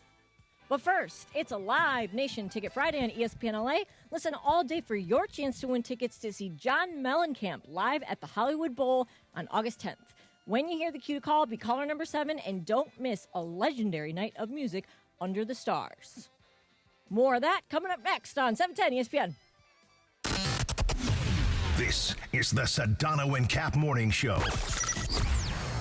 John Ireland here, and when it comes to vodka, I like a winner, and Blue Ice Vodka delivers. America's largest potato vodka. Double gold rated, just 64 calories an ounce, and made from Idaho potatoes. Clean, smooth, no additives. Blue Ice Vodka. Vodka with standards. Hey guys, it's Sedano. Next time you're at my home away from home, LAX, look up. You'll see the future of travel in action. It's the all-electric Skylink train. It's now testing, and trust me, this is a game changer. What does it take to build a champion? It takes round-the-clock preparation. And soon, Skylink will connect you to the airport terminals, the new rental car center, and LA Metro. From practice to prime time, the LAX Skylink. Fast, free, and built for LA. In testing now to help you skip the traffic later. Hey, LA County, it's time to vote. Return your ballot early at any official ballot drop box. Visit plan.lavote.gov to make your voting plan today. That's plan.lavote.gov. Brought to you by the Los Angeles County Registrar. Memorial Day weekend checklist. Sunscreen, check. Snacks, check. Road trip playlist, check. Now, when's the last time you checked your oil? Before you hit the road, head to Valvoline Instant Oil Change for a fast 15-minute stay-in-your-car oil change, and no appointment is ever needed. Plus, they'll check your fluids, battery, wipers, and more, so you can worry less about your car and focus more on the weekend ahead. Visit SoCalOilChange.com for a special offer and your nearest location. Valvoline Instant Oil Change. Quick, easy, and road trip approved. Rams fans, D-Far here. The Rams are making history in 2026, heading to Melbourne, Australia to face the Niners. You can be there. I've teamed up with True Fan Travel to hook you up with the ultimate fan experience. Game tickets, hotels, exclusive events, even a chance to meet me all in one package. This isn't just a trip, it's a once-in-a-lifetime experience. Spots are limited. Don't wait. Visit TrueFanTravel.com right now and secure your spot. That's TrueFanTravel.com. See you there. Wild Fork Meat and Seafood Market is ready for Memorial Day weekend. It's got that game day energy. When your friends are pulling up, the grill is going, and everybody is hungry, you need a lineup that delivers, and that's Wild Fork Meat and Seafood. High quality meats, better prices, and everything from grilling favorites to sides. No stress, straight flavor, and listen to this. Everybody's favorite chicken wings at $2.80 a pound. Find your local SoCal store at wildforkfoods.com. Quality meat, quality prices. The NFL schedule dropped, and it's time to settle up. There's road trips to plan, hotels to book, tickets to split, tailgates to cover, scores to settle, all the things for the season. But now, when you send $10 or more to a friend with PayPal by May 28th, you could win 2 tickets to every home game of your favorite team. Yep, the whole season. Visit paypal.com/P2P sweeps. No purchase necessary. See website for details, including how to enter by mail. Brought to you by PayPal, official peer-to-peer payment sponsor of the NFL. My dad passed away unexpectedly. Of course, it was awful in every way, but we are very grateful that he had life insurance. So even after he was gone, he was still able to provide for us. And that's why I have life insurance for my family. Ethos.com. They make it fast and easy to get covered. It's 100% online. You get a quote in seconds, and you can apply in minutes. You get covered the same day. Get your free quote at ethos.com/game. That's ethos.com/game. Paid spokesperson. Time spent on application may vary. Online health questions required. Rates may vary. The home of the Lakers. And now the home of the Rich Eisen Show. Weekdays 9 a.m. to noon. KSPN Los Angeles. A Good Karma Brands radio station. The Sedano and Kap Morning Show. Presented by Call Jacob and Jacob Emrani. The new phone number, 800-345-6789. My guy, your guy, Cappy's guy, the great Jacob Emrani. 800-345-6789. With a new phone number, 800-345-6789. 803. Sedano Kap Morning Show. Happy birthday to Johnny Gill, who turned 60 today. Come on now. 60? Also, did you guys know today is World Meditation Day? I did not. Oh. I'd love to get a little meditation in today. You should before the game. Make it like your ritual. Yeah. I need coffee before the game. If I try to meditate, I think I might fall asleep. It's harder than you think. Well, it's like you guys were up in the morning every day now, so you're probably used to it. But like if you're not, and then you wake up, like what I end up doing is, I was telling Greg this earlier. My body is worried that I'm gonna sleep past an alarm or something. So maybe once every 2 hours, I'll just kind of like wake up, and then I kind of roll over, press the button to see on my phone what time it is. And so the first time I rolled over, it was at like 2 a.m. And I'm like, okay, so it's not time yet. Then I woke up again at like 3:30, hit the thing. Nope, rolled back to sleep, and then rolled again. Do you guys ever do that, or are you just so used to these usually hours? airport days is when that happens to me. If I have like an early airport day. Yeah, same. Yeah, or like a vacation coming up or something like that. Yeah, but on like stuff like this, I just trust my alarm. I got to be honest with you. You guys I generally get a lot of REM. Is if you keep waking up, that's not good for your body. Yeah, that's why my eyes look like how they look right now. Yeah. Yeah. My eyes look like that because I've been with PJ Carlissimo for a week. What? Lots and lots of wine? Oh, my God. I honestly thought about tapping out yesterday, but then I didn't. And I was like, I needed probably a day to actually just like – and I got a lot of sleep yesterday. I slept like 8 hours. But, right, it is still like just like, yeah, there was wine. And then there was a cocktail afterwards, which was unnecessary. Wine and a cocktail? Yeah. Oh, wow, George. You really got after it. Not really is the problem, but I need a day of zen, like, you know what I mean? And like today's probably not going to be that because it's a game day. At least at least we have a Saturday tomorrow off, so there is that. So there could be a lot of sleep during the day tomorrow. Did you guys go to a place where you could watch the other game, or did you watch the game first and then go? Yes. Okay. Yes. No. Yeah, we can watch. I'm like, PJ's not missing the game, is he? Yeah. And we also had an iPad there just in case if the game was not available. So let's get into LeBron, okay? So LeBron, couple of things. I think the most important thing is his future, okay? Because, yes, I know he made the comment about they didn't have enough talent. Do you have any thoughts on that? I don't think we need to play the audio. It's fairly, obvious what he said. Do you feel the need to address that? Because I don't think he's wrong about that. Oklahoma City, the talent thing, the defending champs have more talent than the Lakers last year. I don't think that was an insult. I think that was just a fact. I think the point that I heard him trying to make was like at the end of that series, the Lakers didn't look back and think like, oh, we didn't play the right rotation, like we didn't play the right schemes, we didn't execute. They did the best that they could do, and they fought their asses off, and they lost to a team that was better. Like, that's all. Yep, 100%. Yeah. All right, so the thinking about his future, Lindsay, this is the one that's got everybody up in arms. Let's play that, and let's talk to Mike about it. Where is your mind right now? Are you thinking about it every day? Are you getting close to feeling a direction, or are you just like, I need some time still? Yeah, I'm still in the moment of like just taking my time and saying I haven't even really thought about it too much. Obviously, I understand that I'm a free agent and I can control my own destiny if being here with this franchise, for foreseeable future, or if it's going somewhere else. But like, I haven't really got to that point. I haven't even taken my family vacation yet, which is going to happen after Memorial Day. That's kind of the thing at the forefront of my mind. But, I think at some point, up in June, late June, as July roll around, free agency starts to, gets going, and, as July rolling, maybe into August, we start to kind of like get a feel of, what my future may look like. If it's continuing to play the game that I love, which I know I can still give so much to the game and play at a high level, or if it's not. So, but I have not got to that point yet. And, when I get there, it'd be fun to kind of see what the future could hold. Either if it's, like I said, in another NBA arena for another year or not. So what do you make of the whole, maybe June, July, or August? Like, clearly the Lakers can't wait past July, that's for sure, or very much into July.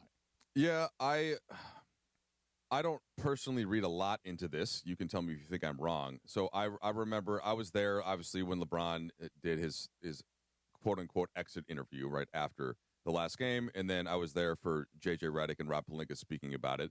And I'm looking at Pelinka's quote about this, right? He starts by saying LeBron has honored the game to the extent that, we haven't seen a player that has honored the game to the extent that he's honored it. And then he said, I think the first order of business is allowing him to spend the time he needs to decide what his next steps are. Of course, any team, including ours, would love to have LeBron James on their roster. That's a blessing in itself just with what he does. So by LeBron, I get if it's the fact that he mentioned like going out into the summer if that's what you're referring to, I get it, but I don't know that necessarily means it'll be the case. Like I think LeBron knows enough about how the roster gets built and when decisions have to be made that they'll talk at the appropriate time. But I don't think that comment should be taken and etched into stone as meaning that he's not going to know what he's going to do until later. I think he'll. You and I have not talked about this. Okay, no. That was kind of my point to Cappy yesterday, which was like he's got an agent. It's a pretty good one. He's not dumb. He knows what the deal is. Yeah, I'm sure the Lakers. This is really more of, hey, these are my plans, but plans can change as long as the Lakers come correct. And I think, if anything, it was a way of telling the Lakers, hey, you might want to do this sooner rather than later, and understanding that he's probably got to be the first one to be addressed anyway because of the way that the salary holds and cap holds and things work, that you got to come correct with the correct offer right out of the gate. So that way this doesn't drag on. I actually felt like that was the way I interpreted it. And, Cappy was freaking out, basically, yesterday. Well, Cappy just... Hey, we're going to wait till August? We can't wait till August. I mean, are you crazy? I think most people were thinking of the way that Cappy was. That did not right, people but that listen to two ball knowers. Yeah, exactly. Well, that's what I'm saying. That most people that are not ball knowers are thinking that I hear the word August, and I think that just can't be possible. It just doesn't work. We can't. Everything that Wendy has told us, it has to be in June or it has to be first overall. And so Cappy getting upset, he was the fan in that. But even that, like it could work in August. Well, also, no. Wendy said that they can't. Number. Well, Wendy said that you're right, but Wendy said that they can't. Basically, there's a $60 million that LeBron is holding hostage, right? Essentially, that they cannot sign anybody else with that $60 million until they either commit it or don't commit it to him. So if they want to sign him for $20 million, $15 million, they have to do that first because then that frees up the rest of that $60 million, or they're going to have to renounce his rights. But even if in the case that he did take until late and they did have to renounce his rights, he still could come back and play for the Lakers next year. And I have not been persuaded off of what I've thought about this all year long. This is only me. This is no information coming from anywhere else. I just think that the most symbiotic thing that can happen, the thing that's best for both sides, would be for him to come back if he chooses not to retire, which of course he very well could do. It doesn't seem likely based on how great he still was in year 23, how he had a better season in year 23 than anybody had at their age 35 season. That's how ridiculous this extended prime has been for LeBron. But I still think that the best situation for both sides would be him coming back. So and that's not. I haven't been persuaded off of that. So let me ask you, ball knowers. So how big of a deal is it then renouncing his right? Is it really not that big of a deal? Because you're not. The whole point of it is to keep his bird rights, and if you keep his bird rights, you can go over the cap to sign him. But if you're going to sign him for $15 to $20 million, and that's kind of where you're at right now, then does it matter if you have his rights or not? Well, George, I don't know. I don't know what the number is. That's for them to figure out. Whatever the number, if there's a number that they can get him on, and kind of agree to it, so that they can then, okay, this is how much that's going to be. So now we know there's this much for Austin Reeves. Maybe there's this much for Rui Hachimura. Maybe they want to make there's somebody out there that they want to bring in. Maybe there's a trade to be made for somebody whose money would be going out. Like all of they'll have 17 or 100 different Excel spreadsheets, right, with what all the numbers will end up being. But my point would be, I think they can, as long as they have an idea of where that's going, they don't necessarily have to put pen to paper on it. The first second of free agency, like that, it is something I think that could be figured out as long as there's a general understanding of where the number is going to be. then they can do the order of business as they need to. That's correct. That is fair. That is absolutely a possibility. And yeah, maybe they have a number in mind. They tell him, here's the number. This will be the number. Here's the plan behind the number. Yeah. This is what if this number is for you, let's just, I don't know. Again, I'm just going to pull this number out of thin air. Let's say the number's $30 million, right? Hey, LeBron, here's $30 million, okay? With the remaining salaries, here's how we are going to distribute those with Austin and the players we want to bring back, and also apply it towards players that we want to acquire via trade or whatnot. Here is our entire game plan. And that's it. Like, that's all he needs to know. And because they probably, I guess renouncing his rights is not the worst thing in the world because it does remove the cap hold. And it allows you to then do the math, to Trudell's point, in a way that fills the gaps appropriately. And if he's and they will have a plan that includes him being part of that. And by the way, I'm sure if they do feel that there needs to be the specific order of him being first, then they will tell him that too. And they'll say, if we do this way early on, these are the advantages of doing this early on, and these are the type of players that we could add if you do this in this particular order. So, like, they'll have multiple plans to show him. Yeah, it's and with all of that said, right, like if let's say that the numbers are like in any negotiation, and this could be with LeBron, this could be with Austin Reeves, this could be with Hachimura, this could be with any other team and a free agent. Generally speaking, right, the player is going to want to get as much money as they possibly can. Generally speaking, barring if it's somebody like Luka Doncic, right, where it's or Shai Gilgeous-Alexander right now, or like anybody that finished in the top 4 in MVP voting, like those numbers are sort of just going to be whatever the maximum is. Almost everybody else, as we saw last summer, was, say, the Houston Rockets and like what they ended up agreeing to with Alperen Şengün, which was less than what his max was. Like teams are going to try to get under what that number is so that they can get more good players in, because everybody is just trying to win. And so however that works out in the LeBron situation with the Lakers, that is one part of it. That's the financial part of it. That's the salary cap part of it. To me, the larger part of it is just where is the best place for him to play in what I guess isn't necessarily his final season if he comes back, but could be. And to me, there isn't a situation that is better than what the Lakers have to offer that would, on paper, like at least right now, that would include more money than even like, and even honestly, George, not just more money, but there isn't another situation where there is more than a minimal amount of money out there. Some teams could get there, right, to a certain number, but I don't know that number would be more than what the Lakers could find a way to get to. So that's correct. Part of what I'm saying as well, is that not just for all of the reasons why LeBron would want to stay a Laker, many of which are very clear. Loves being in LA, team has a chance to win next year, likes his teammates, likes his coach. His son is on the team and continues to develop to the fact where he was played in round 1 of a playoff series and helped the Lakers win a game against Houston. And like his daughter being here at age 11, right? His son being close in Arizona, his son Bryce, his other son. So the golf course, like all of the things that make LA. I think the golf course seems to be the biggest one to me right now. It's important. It's here in LA. His son is there too. John Ireland, James Worthy are there, so they can all play together. I mean, look, golf is important to Austin Reeves as well. They got Luka into it last year for the first time, and it sounds like he, like as expected, somebody with that level of hand-eye coordination was like hitting good shots sooner than you think somebody would that hadn't played a lot of golf.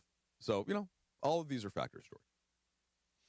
Yeah, look, I think that, if LeBron were to leave, it would mean that the Lakers' offer would be so insulting that he would consider taking the mid-level exemption somewhere on another contender. I don't believe the Lakers. I mean, maybe I'll be wrong, right? This wouldn't be the first time.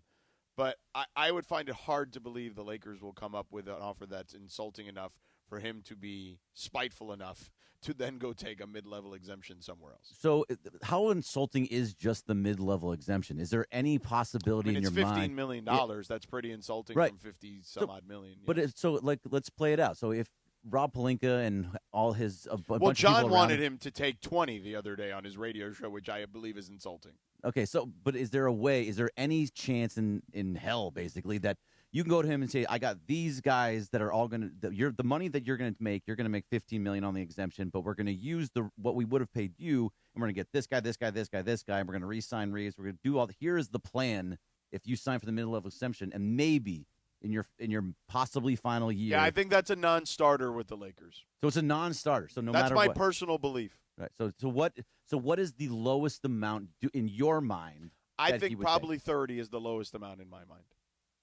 Okay, and he's due to make 60. And that's still a hell of a drop. They're taking 50% of his that's salary. That's 40 some odd percent. Yes. Right. Yeah, because he's at about 58 right now, and he's has a 60 cap hold. So yeah, that's a lot of money to take off, and that $30 million, you should be able to get something out of that. No. Well, I mean, again, the math can get fuzzy based on a lot of different things. So let's not get bogged down in the math, because that's also that can change, for a number of different reasons. But yes, I do believe that there is a level of expectation based off what he's already done for this particular franchise, that there is an expectation of, McMenamin said it best, if there's a pay cut, cool, amenable to it, but just tell me why. What's the game plan for this pay cut? Well, and so I have no idea about the numbers. I'm not going to say that it should be this, he's worth this. I think we all know what LeBron James, the level of play that he had, and what salary equivalent that would be. But what the Lakers have to figure out, and kind of the most important thing that they have to figure out, is how do they win a championship, and how do they get back to that spot? And so that, to me, that is the conversation where if we can use this amount of money, don't know what the numbers are, to basically bolster our roster and make a real run at winning next year, relative to paying every person on the roster what they are worth. And of course, again, there's a delta there. There's a gap between what LeBron is worth and what they can do to make the roster good enough to beat OKC, to beat San Antonio. And that's the conversation. And I don't think that's different elsewhere. I don't think that some other team will have anywhere near that amount of money, right, to pay LeBron what he deserves for next year, which is, of course, part of it. Correct. I agree wholeheartedly. All right, guys, more LeBron, more Lakers, more local sports talk on the Sedano Kap Morning Show in 3 minutes. But first, this hour is brought to you by Angelica's Insurance. Every team needs a strong defense, and Angelica's Insurance has got you covered. From auto and home to business and life, they build a plan just for you. Even DUI and SR22 coverage to get you back on the road fast. Visit angelicas-ins.com for a free quote today. Back in 3 minutes here on ESPN LA. The personalities you know. The teams you love. First down throw, right side screen. Puka with blockers. The 10, the 5. Now they're cooking with gas. Touchdown Puka Nacua. Touchdown LA. From down 21. The teams you love. The station you spend time with every day. LA's mega sports station. ESPN LA 710 and the all-new ESPN LA app. Hey, it's Mason. The next best thing to being at the 2026 FIFA World Cup is watching it at Cosm. Experience every match inside the massive 87-foot LED dome in shared reality. You will feel like you're right there on the pitch with the world's biggest stars. Plus, catch all the action in the Cosm Hall with great food and drinks. FIFA World Cup tickets will not last, so book right now at cosm.com/FIFA. I will see all you guys for the World Cup at Cosm. All right, guys, real talk. Are you a crust lover or one of those crust levers, because I got to tell you, Pizza Hut's new crispy Parm Pan Pizza is next level.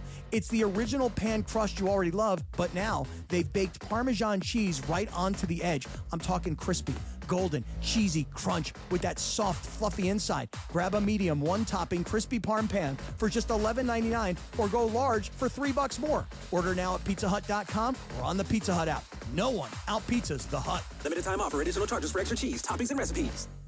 It's Bethel Duran, and you know how much I love my Toyota. And right now, the deals are sizzling at Northridge and Wondries Toyota. Get a brand new 2026 Camry for just $389 a month for 36 months, $4,999 due at signing, or finance for just 4.99% APR for 60 months. What about a brand new Tacoma? I'm thinking of doing this. You can lease for just $279 a month for 36 months, $4,999 due at signing, or you can finance for just 2.99% APR for 48 months. In the 818, go see NorthridgeToyota.com. In the 626, WondriesToyota.com. Hey guys, it's Sedano. Next time you're at my home away from home, LAX, look up. You'll see the future of travel in action. It's the all-electric Skylink train. It's now testing, and trust me, this is a game changer. What does it take to build a champion? It takes round-the-clock preparation. And soon, Skylink will connect you to the airport terminals, the new rental car center, and LA Metro. From practice to prime time, the LAX Skylink. Fast, free, and built for LA. In testing now to help you skip the traffic later. The NFL schedule dropped, and it's time to settle up. There's road trips to plan, hotels to book, tickets to split, tailgates to cover, scores to settle, all the things for the season. But now, when you send $10 or more to a friend with PayPal by May 28th, you could win 2 tickets to every home game of your favorite team. Yep, the whole season. Visit paypal.com/P2P sweeps. No purchase necessary. See website for details, including how to enter by mail. Brought to you by PayPal, official peer-to-peer payment sponsor of the NFL. Evan Cohen here. In life, as in sports, the pros make it look easy. That's why pro golfers like Jason Day, Ben Griffin, and Patton Kazire trust the pros in lawn care. True Green. They have the experience and expertise to give you a lawn worthy of the PGA Tour. And since True Green does the work for you, you get more free time, or more tee times. So stop stressing over your lawn and start loving it. Sign up now at TrueGreen.com, because nobody makes it easier to get a golf course quality lawn than True Green, the official lawn care treatment provider of the PGA Tour. The Sedano and Kap Morning Show is on. We are such a bunch of weirdos that work at this radio station. Seriously. Sedano and Kap have taken over Morning Drive. Back to the guys.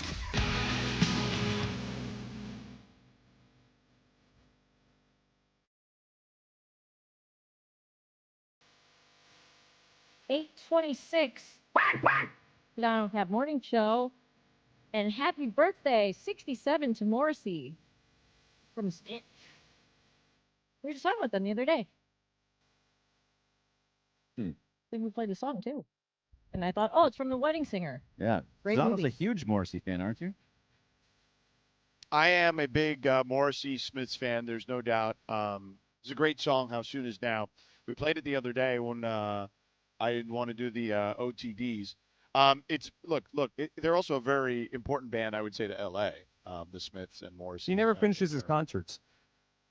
Morrissey? Yeah. He has a history of being a bit of a strange bird on stage, yes. But why? He's not the only one. Listen, I believe Lauryn Hill used to show up late to concerts all the time. Yeah, like an hour and a half late. But then I think she finishes. But Morrissey would do like one song and then walk off stage. Right, he's Morrissey. But why? Just because he's Morrissey. Felt Yeah, that exactly. way. The vibes were off. The vibes were off. That's how it goes. I don't support that. Yeah. So people pay all this money to go I see think Morrissey. you go into it knowing that. It's probably why he doesn't. They don't do a lot of live shows anymore. But that's part of the deal, man. You could be the guy that says, "I went to that one concert that Morrissey just sang the one song." I mean, it's one thing. Nice spin. So my buddy had a big wedding, right? Big Indian wedding. And he got Montel Jordan to come. And Really? Play one song. This is how we do it. Now, as you know, George, because you've seen him probably in NBA arenas, he personalizes it to the city, right? So like anyway, so he personalized the song. But like my buddy paid him to do one song. So after he did one song, we were happy. It's like, great. Thanks for coming. You spiced up the wedding. Now he did that one though, right? Of course. He did. Now he's got a couple of other jams that people may not remember. but a couple of them are like a little more leaning on the sexual side, and we were kind of like, could we offer to pay him a little bit more to get another one? But then could you do like a GoFundMe, like an in-house GoFundMe to make it happen? Yeah, but I mean, obviously, you played This Is How We Do It, but what's the so we were like, okay, what about we kind of wanted him to play Get It On Tonight, because that that's appropriate for I love that song. A wedding celebrate, at that part of the party. Yeah, right? yeah. You know what song I'm talking about? We're looking for it right now. On tonight, right? But then we were like, you know what? Let's just keep it at one. Everybody's happy. He did his thing. He came in. He took pictures with everybody. And Montel's like 6'7", too, which people are always 6'7". surprised to see him in person because he's huge. He looks like an NBA player. But in that case, George, we knew what we were getting. All right, it wasn't like if Morrissey came in there. I mean, what would he even play the one song, or is he just not? He's not doing weddings. Period. No, he's not doing weddings. That's for sure. Yeah, here we go. But what I would this also is a great song, Mike. Too, yeah, this is a great song. I'm saying people don't realize this is Montel too. Not just a one-hit wonder. Bounce, bounce, bounce, bounce, bounce, bounce. It's a great song. Yeah. Look, when you go into Morrissey, you just know, like, hey, that's the deal. Right. It could be possible. You know what I mean? Look, just like when Radiohead is not going to sing "Creep," they hate the song. Really? That's just it. Isn't that like their big hit? And that's exactly why they don't like to. Is it like when artists do that? I'll give you this. Bobby Darin won't sing. What's the song? Is it where he's the happy song? Can't think of what's. I hate when the artists are like, I don't want to do a concert and only play our number one hits. Well, that's why people came to see you. So if you don't want to do that, then don't go on tour. I hear you. There's a balance there. I mean, like the Beastie Boys famously didn't like a couple of their early songs because like "Fight for Your Right" or "Girls," like they were just messing around, and they felt like they did a lot more subsequent albums that were just better hip hop and better writing and all that. But they also understand, like, sometimes you got to, that's part of what hooked people in the first place, even if you think the song is a little stupid or a little silly. So I agree. Like, it's sort of, there's some balance between giving people some of what they want, but then also kind of making yourself happy by showing your art in the way that you want to. Correct. Like, I'll give you an example. I love Depeche Mode. They usually start their concerts singing their whatever the latest album is, a few songs off their latest album, and then after that they ease into all the classics. And then what you end up getting like 30 minutes of new stuff, and then 90 minutes of like all the stuff that you really wanted. So yeah, there you go. Yeah. Speaking of what you really want, what do the Lakers really want, Michael? You don't have to give me players because I know that you may not be able to talk about specific guys, but give me the archetypes of what they need. Yeah, so I think, to me, this is pretty clear, and I think it was clear throughout the season. And the conversation, though, starts with where we finished off last segment, where there's some happy medium, hopefully, where you can get LeBron and Austin Reeves and Rui Hachimura, and we'll see, like Luke Kennard. Well, if you can get everybody on a number that you feel like is requisite of what the talent is, but also of a good enough value that then you can go out and add to the roster, and that might be through a trade, right? It might be including one of the first-round picks you have into the future. And what do they need? This is, again, assuming that they get the guys back that they need to keep what the good stuff that they had going. Clearly, it's athleticism. Clearly, it's length. And positionally, right, I think you'd love to have almost one of each position, right? You'd love to have, like, an additional big that's athletic and can move. You'd love to have an additional wing that can really be trusted to play two ways. And then you'd love to have an additional guard. For me, I'd love to have a big guard. And essentially, like, if, by the way, Marcus Smart comes into this conversation too, George, because that's what I was going to mention. Like, younger version almost of Marcus Smart. And just those, if you can, through whatever way, the draft, the Lakers have a first-round pick, free agency, and or trades, like through those three ways of acquiring players, if they can add a certain level of athleticism, a certain level of I don't want to say just length in the terms of like a player having a wingspan, but just somebody that can hang on the court and supplement the skill position players, which is what the Lakers do have checked off the list. Like, you have the hardest thing to get. That's Luka Doncic, a superstar that can draw two players every time he does anything. You have a player in Austin Reeves, if you're able to re-sign him, that can be that second player to attack a defense. And then around them, almost every other spot has to be the types of guys that you could see hanging in an OKC or a San Antonio type matchup. I agree with you. I think that they desperately need size and length, and I think that's the reality of – and it's not just in the post area, right? Well, technically what would be the post area? No, on the perimeter. It's across the board. Like, positional size is a real thing. Now, they've got it with Luka. I think Austin is got pretty good size. I think clearly LeBron's got pretty good size, Hachimura. I think the more you can get guys who are long and, I'm not saying this is a guy that they would go after because he's restricted, but like a Peyton Watson type, right? You look at a team like Minnesota and Jaden McDaniels and what they've been able to turn him into, right? Like you need those types of guys. The more length you can throw at teams, the more challenging it is for them to score on you, right? So so it's funny. I told this story the other day, Mike, and we got to go here in a minute because Adam Schefter is going to join us in a few minutes to talk about the Matthew Stafford signing and then just what it means for kind of the other pieces for the Rams. But I ran into a GM, and he said to me, look, the three most important things are size, speed, and skill, right? But if you give me the first two, I can probably get you to round out your skill if given the requisite amount of time. And, it's funny because I brought up Jaden McDaniels to him in this instance, to this former GM, and he's like, yes, perfect example. Like, you can't teach size, you can't teach speed, although I improve your speed a little? Probably. But for sure you can't teach size. The skill stuff, there's just so many examples of guys whose skills have rounded out.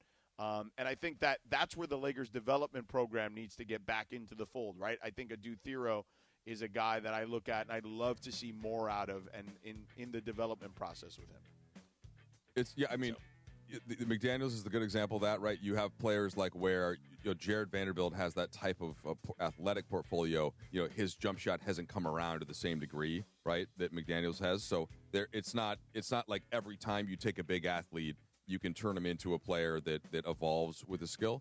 But sure, that's certainly the goal, and you're not wrong. It's tough to get a guy that's just skilled and then have him hold up with all the other places. But in the Lakers sense, again, if they keep Luka and they keep Reeves and LeBron as well, that's a lot of skill, right? So then what do you need around that to be able to sustain an 82-game regular season and a playoff push? All right, Adam Schefter's going to come up in just a few moments. We'll talk Rams with him. And then in the 9 o'clock hour, we'll go hardcore ball knowers. I want to talk about the Dodgerization of the Lakers and what Mike maybe has observed over time here recently, and then get into these series. But first, Friday in L.A., man, people are already thinking about dinner plans, seeing friends, maybe getting out for a ride before the weekend really starts. But motorcycle accidents can change your whole life in a second, man, especially when a driver is distracted or just doesn't look twice. Riders usually take the worst of it, and they can get blamed for a crash they didn't cause.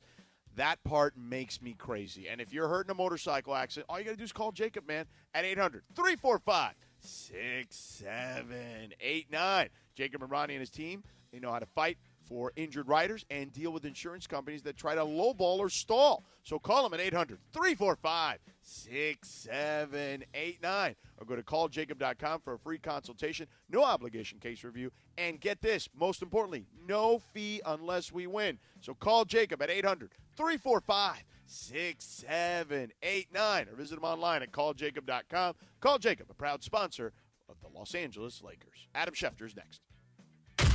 How are you?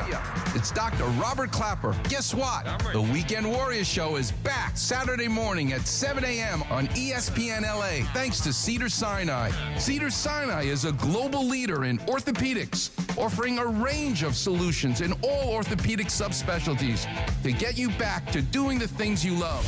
Don't miss the Weekend Warriors Show with me, Dr. Clapper, Saturday mornings at 7 a.m. on 710 ESPN and the all-new ESPN LA app. He's the son of a school teacher and Navy veteran who built a company worth billions and walked away from it. Tom Steyer, pledging to give away half of everything he earned to charity and fight for Californians. So when out-of-state corporations weren't paying their fair share of taxes, Tom Steyer led the fight for Prop 39 and won, making sure no one takes advantage of California and gets away with it, and earning California billions of dollars for our schools. Tom took on big oil to stop them polluting our air and water and smashed them. Tom fought for free school lunches, so no child goes hungry while learning. Tom Steyer, strong enough to take on the special interests crushing us with the cost of living. As governor, Tom will stop Wall Street from buying up middle-class homes, lower utility rates by 25%, and ban corporate PAC money from polluting our politics. Other politicians talk, Tom Steyer gets it done. Ad paid for by Steyer for Governor 2026. What if I told you the next great story in Los Angeles isn't happening on the court? It's happening in Glendale. Hi, it's Momo, Ramona Shelburne. At Hyundai of Glendale, it's not just a grand opening, it's a fresh start. Right now, lease a brand new 2026 Hyundai Palisade SE for just $299 a month. Comes with owner's assurance and America's best 10-year, 100,000-mile powertrain limited warranty. Call 818-222-8000 or check them out, HyundaiofGlendale.net. $299 per month plus tax. Close in lease for 24 months. $43.99 cash due from customer plus $500 lease cash. $48.99 due at signing plus government fees and taxes. Unapproved above average credit through HMS. No security deposit. 7,500 miles per year. 20 cents per excess miles. Expires 5/31/26. Wild Fork Meat and Seafood Market is crushing it for Memorial Day. It's more than a day off. It's about family, respect, and firing up the grill the right way. That's why I go to Wild Fork Meat and Seafood Market. Premium quality meat, cut fresh, frozen at peak flavor, and priced so you can feed the whole crew. Shop wild savings like USDA Prime New York Steak for $15.98 a pound or beef bone-in back ribs for $5.98 a pound. Perfect for the grill and the moment. Find your local SoCal store at wildforkfoods.com. Quality meat, quality prices. With Progressive Customer Service, there are lots of ways to connect with us, so you never have to miss a second of your favorite sport. Because you'd much rather watch a ball go through a net 124 times in 48 minutes when you don't really have to pay attention until the last two, and then somehow those 2 minutes will take an hour. You don't want to miss all that. Luckily, you can chat with Progressive on our app, online, or over the phone without missing a single one of those times the ball goes through the metal circle. Progressive Casualty Insurance Company, affiliates, and other insurers. Not available in all states or situations. Evan Cohen here. In life, as in sports, the pros make it look easy. That's why pro golfers like Jason Day, Ben Griffin, and Patton Kazire trust the pros in lawn care. True Green. They have the experience and expertise to give you a lawn worthy of the PGA Tour. And since True Green does the work for you, you get more free time, or more tee times. So stop stressing over your lawn and start loving it. Sign up now at TrueGreen.com because nobody makes it easier to get a golf course quality lawn than True Green, the official lawn care treatment provider of the PGA Tour. Hi, this is Sam Pines, partner at Good Karma Brands in ESPN LA. You're starting your day with Sedano Kap. And Sedano, just to be clear, when we made those changes to the app, it wasn't to sabotage the show. I just knew you'd yell at Morales. And let's be honest, that's great radio. Also, serious question. If I get unsighted, can I join Phi Beta Cappy? Carry on, guys.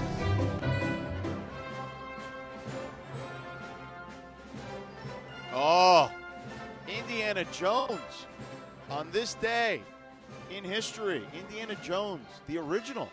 No, this is the Temple of Doom, released in 1984. Because the original was Raiders of the Lost Ark. That was earlier than that. Let me tell you something. 6-year-old George Sedano, super stoked that mom and dad were taking him to the movie theater to watch Indiana Jones and the Temple of Doom. See, this was my first introduction, Michael Trudell, to the Indiana Jones series. I was too young for Raiders of the Lost Ark, so I saw them. I saw Raiders of the Lost Ark later. But the Temple of Doom, that witch doctor or whatever that would rip your heart out, terrified me. I had nightmares for years. Did you go in with the hat and did you have a whip while you were at the movie theater? theater? Oh, listen, I was the Cuban Indiana Jones, okay, in Miami growing up at 6 years old. Had the hat, had the whip, had it all. Adam Schefter, much like Indiana Jones, always gets his man and gets his stories. He broke the Matthew Stafford extension. He joins us now here on Sedano and Kap. Michael Trudell in for Scott Kaplan today. Before we get to football, take me to 1984, Adam Schefter. Where were you when Indiana Jones, The Temple of Doom was released in this general area of time?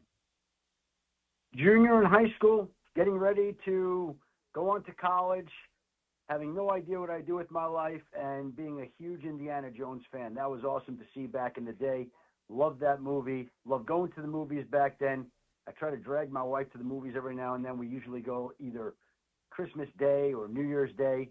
Not easy to get to the movies now, and I found my attention span is not what it was in 1984. That's for sure. Shefty, I'm with you wholeheartedly. I used to go, to your point, I would dedicate like once or twice a year to do it. I haven't even gone. I can't even tell you the last time I've been in a movie theater. it maybe to take my kids to see a movie like that. That's it. But for myself to enjoy, unfortunately, it's been a minute, and I do feel like certain movies deserve that experience. And speaking of deserved, I think Matthew Stafford certainly has deserved what he just received. As you very well know, there's been a lot of drama here when it comes to quarterbacks and contracts and things of that nature, including what transpired during the draft. I'm a big believer that the Rams have bought enough equity in this town that you should trust them. And I think this has all worked out swimmingly, I think, for them, especially now culminated in this contract. But what can you tell us about how all this came about with this particular contract extension, Adam? Well, it's a pretty simple deal to do, right? Like, you have the reigning NFL MVP. He should be rewarded for that. Not only that, but they go out and draft his replacement, and you want to send a message while you're drafting somebody to take his spot that we still love you, want you, and appreciate you. So between that and him winning the MVP, it's very simple to just essentially put money into the second year of that deal to where he'll be on a year-to-year basis. And maybe this is his last year, but the contract certainly sets up for him to play at the minimum 2 years before that contract is either addressed again or he decides to walk. And Adam, I just wonder sort of what the league perspective is on, and George and I were comparing this, of course, obviously, to the Packers situation a few years ago, Aaron Rodgers to Jordan Love. Like, when a team is in contention, and right now I think their odds are just ahead of the Ravens and the Seahawks for the Super Bowl.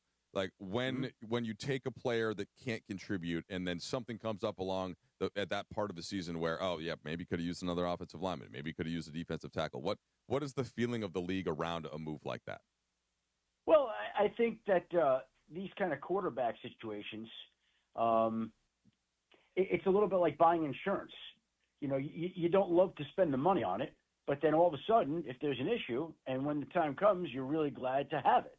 And they're in a situation now where they have, in their eyes, set up the quarterback position for the future. Now, Matthew Stafford very well, by the indications of yesterday's deal, played 2 more years. So they have 2 years to begin to get Tai Simpson up to speed, groom him, get him ready, not rush him along. And, yeah, you don't love having to use a first-round pick on a quarterback that you're going to be grooming for the next couple of years potentially, but the payoff in 28 could be enormous. You could just have a succession plan, and if he's what they think he is, then you're going to be really happy. You bring up the Packers and Jordan Love. Like, I don't think the Green Bay Packers loved having to take a quarterback, but they loved, once they traded Aaron Rodgers, to just be able to insert a quarterback that they had been training and grooming for that position all along. Adam Schefter, ESPN Senior NFL Insider, and, of course, host of the Adam Schefter podcast. Make sure you find that wherever you find your podcast. Adam, how does this, and maybe it doesn't, but how does this situation now tie into Puka Nacua and his potential extension? What do we know about Nacua's situation? Yeah, I don't think that that's relevant here. I think that's its own situation. You're talking about one of the best wide receivers in all of football. Now, again, I think when you're talking about the kind of money that he could and should and will be making, you want to make sure that everything is lined up, on field, off the field. And obviously there have been some issues that have sprouted up this offseason. I think they want to make sure. I would think that they'll look to address that, and we'll see what they do with that. But, look, at some point in time, I would think they're going to extend Puka Nacua. Adam, is there anything that you're, just from a Rams perspective here locally, is there anything roster-wise that feels like still needs to be done? You know, George made the point earlier, like they got their cornerback they were looking for. They seem like they've added depth in relative positions. Like, if they are going to make a run, is there still a spot that you feel like could hold them back? I think they've had a strong offseason. I think they've addressed their needs. I think the Rams or any other team is always looking, but here we are in late May, and it's not like you have surefire replacements out there that can upgrade your roster. We'll see how that works out. If they're going to add something, I don't think they have any glaring, obvious needs at this point in time, in my mind. So They'll always be looking, but I think they are as well set up right now as any team in the league. Adam, one last one for you, and thank you for the time. There's been some smoke and linking them to A.J. Brown. What do you make of the A.J. Brown situation? They had an opportunity to move in that direction in March. For whatever reason, they decided that they were better off allocating their resources, money, picks, other things in other directions. If they wanted to make that move, they would have made it in March. They did not. I do not expect that they'll be making that move now. Excellent stuff. Adam Schefter, ESPN NFL Senior Insider, host of the Adam Schefter podcast. Shefty, thanks for the time, man. Have a wonderful weekend. Thank you, George. Appreciate it. Have a happy Memorial Day. See you. You too. There he is.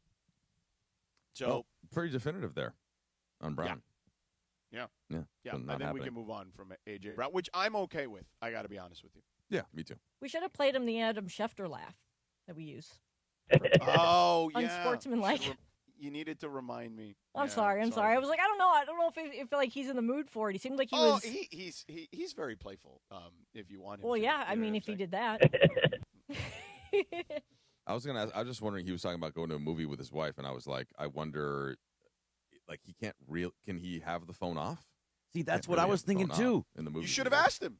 Well, he would tell you. I did, but you had turned it over to football, and then I was like, how do I bring it back to the movie? Yeah, it's all right. We'll get him next. It's got to time. be on vibrate, right? Yeah, I mean, but even clearly you're not going to have it on sound. Funky. Well, I mean, he could totally turn off the ringer like I did the other night. Like it goes off every 10 seconds. It feels like probably. Who do you whose phone goes off more, him or Shams? Depends on the time of year. Correct. It's July. I don't know. I think Shams. basketball goes all the time. Yeah. They gotta be pretty close, though. I mean, it's. I guess there are more basketball games, obviously, but there aren't necessarily more transactions. Are there more people? Right in the NFL, you're talking about much bigger rosters, right? So during football season, there's always churning of the roster for sure. He talking about his alarm. Speaking of ringers, Funchy. Funchy's alarm just keeps going off. Bro. I'm not up at that time in the morning. That's my alarm to get up. It's his time to feed the cats, Funch. What is wrong? Yeah, I used to being at this. You have an alarm for 8:50. I have an alarm for 7:20 and 8:50. I don't understand. Well, Go ahead, Funch. Explain it to him. Like what? Trudell, we work Laker games late at night, so Right. I just don't want to waste my whole morning sleeping. So I want to wake up at a decent time. I have one idea for you. What's that? Just have kids. They'll wake your ass up. Well, at least one of my kids is up by 7. I have a cat. It wakes me up at 4. Oh, your cat wakes you up at 4? Yeah. You don't have to let it out. No, like to feed it. At 4? Yeah. Wait, at 4 in the morning? Like 4 or 5. Yeah, like 4 You or 5. get up at 4 to feed your cat? Some nights, yeah. Some days, yeah. What are you doing? Well, No the way, cat bro. will go You know, crazy. you're in charge, right? You're the human. Yeah, but the cat will go crazy. My cat will like knock over stuff on our mantle or on the counter just to get our attention. This Okay, is blowing my mind. we Bro, live no at the way. mercy of I Violet, would not. our cat. No, listen. Listen, it's Violet's world. That cat would find a new home. Yeah, all right, bro. that cat would be gone. Bro, Yeah, that cat would find a new how home. many- I'd be like, hey, anybody want a cat? How many mornings is it waking you up at Probably 4? like 2 or 3 times a week, Not worth it. and then I go back At to sleep. 4 in the morning? Yeah. And it's a cat. Like, the cat doesn't even like you. Honestly, you're just a home for Yeah, that Like cat. luckily, like I had to do the show this morning, so I can just feed her and then go to work like today. Man, there's a lot going on here. I mean, in Funchy's defense, like, you know, I have to feed Chewy at the exact same time every day, or he'll just come Yeah, over they and get- paw at my face. They and he'll get go, restless, right? Is Yeah. it 4 in the morning when Well, he wants? no, I feed Chewy around 1 a.m. because I get up. That's You're around when I awake get at up. 1. Yeah. 1 a.m. He wakes me Jeez. up. He wakes me Well, but up. she gets up at that time. Yeah, that's when I normally wake That's when I up. go to bed. Yeah, we're 2 ships passing. I mean, Yeah, you texted me at like, what was it, midnight? And you're like, I'll be up for a couple more hours if you got anything for tomorrow. And I was like, wait a minute, Well, what? 'cause You know I'm asleep. I don't want to get yelled at by Greg like he yelled at me that one time. Right. Like when I wasn't here, I was here at like 6:50 or whatever, and I didn't let you know. No, so it I was like 6:58. So I was letting you know well in advance, right? That hey, look, I should, and I think I got here early. I got You here like did. 6:25. Yeah, But that I was didn't- great. That I was didn't wonderful. want to get here then. It would have been the same if I would have gotten here. But anyway, I was trying to be a good soldier, Appreciate and so I you. let Thank Lindsay you for know, coming hey, in. if there's something that you would like me to know or need me to know, you can call me on my drive in tomorrow. Right, here's the time that I'll be in, just in case I'm not there early enough. But then, because I was so worried about sleeping past the alarm or whatever, I kept waking up, as I said, every hour looking at the thing. All I needed really though was Funch's cat. If I would have had Funch's cat, then I wouldn't have to worry about setting an alarm at all. Tim in the YouTube Funches, chat, bro, you got a needy ass cat, bro. Hey, it needs me, okay? I need her too. Our social media expert Tim in the back, he put in the YouTube chat. Funch is one of one. you are your own person. It's amazing. Funchy, I did miss you. I got to be honest. Miss you too. Let's do like a quick what the Funch where he's just like, yeah, what the Funch? Why do I gotta get up so early to feed my cat? Why can't you just let me sleep? Funchy, can you go out in the street right now and just ask people what they think of your cat waking you up at 4? I bet you half of them have a cat and they say the same thing. I get that you can't. I've never had a cat. My brother has one, but you can't train cats in the way that you can train dogs. Is that true? No. Because cats are they have a mind of their own, basically. And what is your cat like? How does your cat wake you up? Does it jump on you? Usually, just knocking over stuff, and you hear her knocking over stuff, and then you have to go feed her. What do you mean knocking over stuff? I might have my keys. I might have my glasses. Yeah. I have keys on remote controls. Anything. She's going after remote controls. Yeah.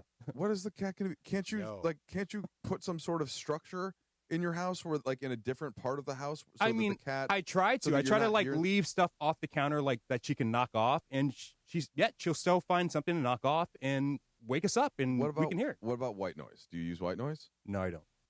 Oh, see, George. White noise is my TV going to bed. So I use white noise sometimes, not every day, but I can. Yeah, I have. I mean, look, if you come to the Trudell house, you're going to hear ocean crashing. Yeah. I don't hear anything. I hear it. Oh, that's what you listen to when you go to sleep? Oh yeah, my kids have been doing white noise since they were babies. Have to, because otherwise, one of the three kids, one of them will roll and slam into a wall, right? The other one of them will get up to go to the bathroom, it's just a constant thing. So the white noise, and they need white noise in their room also, so that they don't wake each other up. Like the twins are next to the little one, and they're both above us. So I'm used to sleep. I'll even put white noise on when I'm alone in a hotel room now. But I actually think hotel is more important to me. Yeah. Yeah. And it's the same principle in the hotel, people, but I mean, I guess it depends on the hotel. The slamming of doors in hotels is crazy. Yeah. You know what I listen to when I go to sleep? And it's because I enjoy listening to it and his voice is soothing, is Bill Simmons' podcast. Oh, Bill Simmons, definitely on a plane if I need to sleep. And I don't mean this disrespectfully, I like to your listening point. To it, yeah. His voice is very soothing. It definitely will help me kind of just sleep. I do. 95% of nights I go to bed with an AirPod in my ear with a sleep timer set so that it'll go off eventually. But I switch depending on what's going on. So it could be any one of 30 podcasts. All right. Well, listen. Switch over to either YouTube or the ESPN LA app if you're not already there. Click on the Sedano and Kap tile to listen to the final hour of the program. Rich Eisen will be on terrestrially.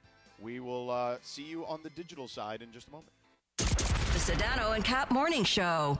Hey guys, it's Sedano. Next time you're at my home away from home, LAX, look up. You'll see the future of travel in action. It's the all-electric Skylink train. It's now testing, and trust me, this is a game changer. What does it take to build a champion? It takes round-the-clock preparation. And soon, Skylink will connect you to the airport terminals, the new rental car center, and LA Metro. From practice to prime time, the LAX Skylink. Fast, free, and built for LA. In testing now to help you skip the traffic later. I'm going to Morongo to win a new pontoon boat. I wonder if they'll let me back the trailer up and test it in the Oasis pool. Now your top reasons to visit Morongo. We're giving away a Manitou Cruise pontoon boat. Be here May 31st, 10 p.m. to win. Number 2. Rewards members get a free nautical keychain Memorial Day while supplies last. And the number 1 reason. Happy hour at Mosen. Half-price drinks. Monday through Thursday, 2 to 5 p.m. Friday, noon to 5 p.m. Morongo. Good times.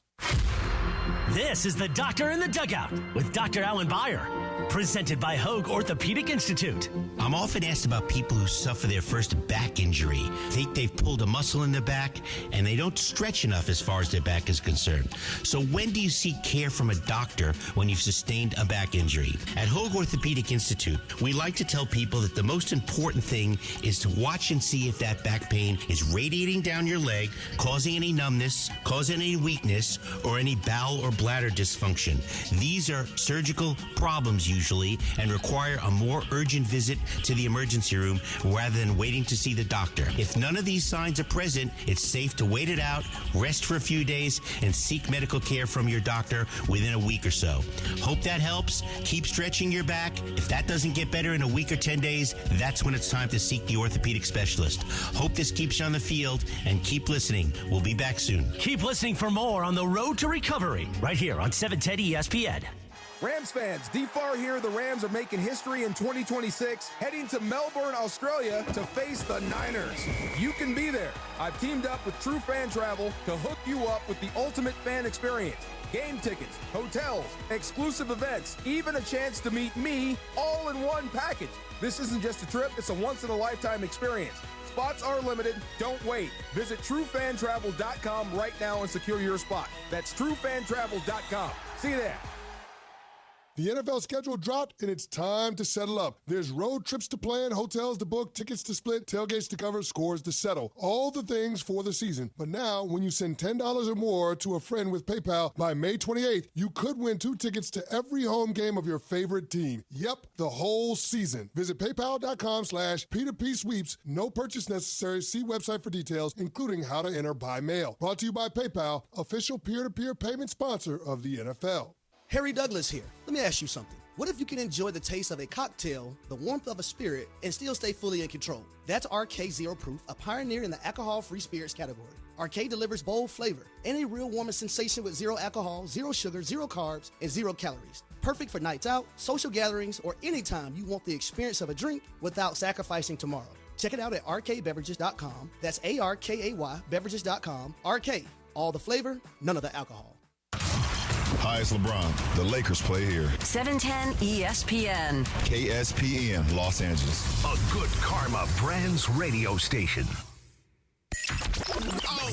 Previously on the Sedano and Kap morning show. It's Friday. You ain't got no job. And you ain't got shit to do.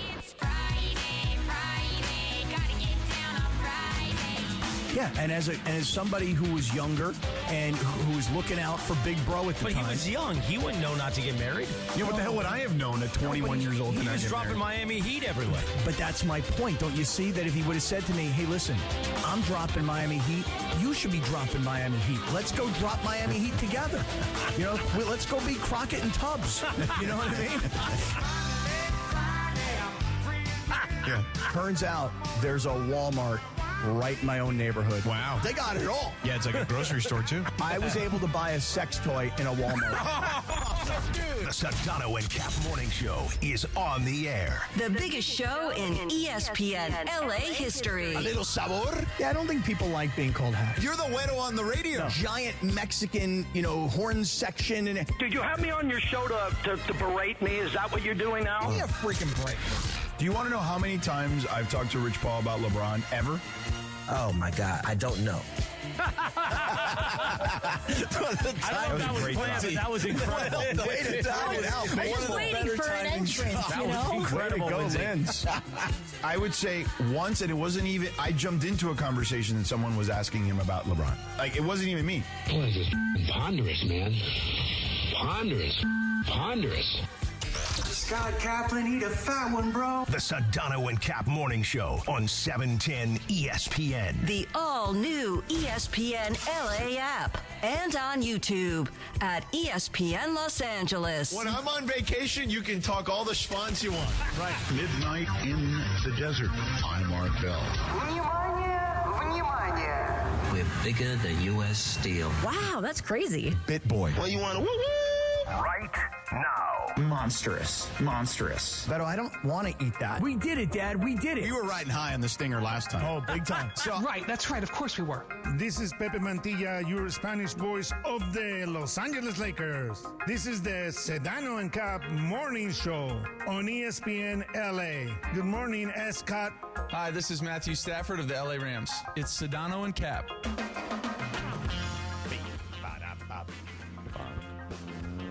9:02 and a half. The Sedano Kap morning show. Quack, quack. Quack, quack. Mike Trudell is in for Cappy because Cappy is on a trip somewhere with Rachel. Where's Cappy? I didn't even ask during the where is Cappy today? Neither did I. He says he's not out of pocket. Yeah, he says him and Rachel are on like a little getaway. Memorial Day, remember? They didn't take Funchy's cat because it would have woken him up at 4 in the morning. They're in bed. Right. Funchy, bro. Get your cat in order, bro. So a little staycation for Cappy and No, Rachel? I think he was going somewhere because he said he had a flight to catch. Oh. Yesterday. An actual They're probably going to Mexico, dude. She owns a bunch of like property out there. She owns like a condo or something down there or whatever that they Airbnb in like Baja, Mexico. You know, good for her. She has a place in Mammoth that they go to. Now they got a place in Mexico that they go to. That's a I don't know. nice I think she's had them both. What is Cappy, a sugar baby or something? Yeah, he is. A little bit, yeah. He is totally a sugar baby. Cappy's a sugar baby.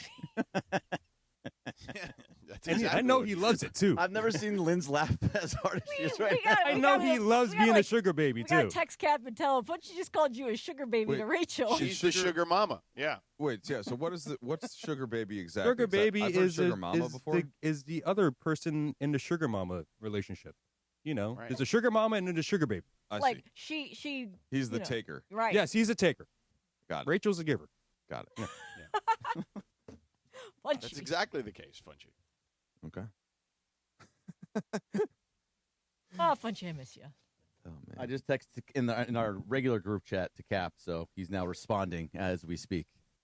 Oh man, I bet he's listening. He doesn't know what a sugar baby is. He usually. Yes, he does. Maybe we need to call him. Well, Greg, No. I was in your Greg's office especially yesterday, if he's with her. and He I said saw he's not out of pocket though. He said, "Hey, just so you guys know, I'm not totally out of pocket." What was that? Don't call him while he's. I was saying I went in Greg's office yesterday and I looked at the like the 5 words right that are on his placard, like his name thing, and I asked and in the here let's see, the words are, can I say them on the air, Greg? Yeah, I don't care. Achiever, arranger, restorative, responsibility, includer. So I texted this to Cappy and I said with Sedano on the chain, I said, what are your words, Cappy? No response. Now, this was yesterday at. I don't think he had any idea what you were referring right, to. he had no clue. Was it not clear? I did. He was probably like 5 words. What is he talking about? You expect Cappy to have like a level of detail that most people. Honestly, I just don't think Cap goes that deep. Like I think he sees just the Greg Bergman part and doesn't notice there's 5 words under the name. Oh, I thought you meant like he just doesn't go that deep in general. Well, I'd like an answer at some point from him, or from the rest of the group. Did you give yours, Sedano? You're on the group. I did not. No, I was busy, so I did not think about it. But yeah, I could think about it later. To be honest with you, but yeah, Cappy probably didn't even notice there were 5 words under the Greg's name in that thing. Clearly.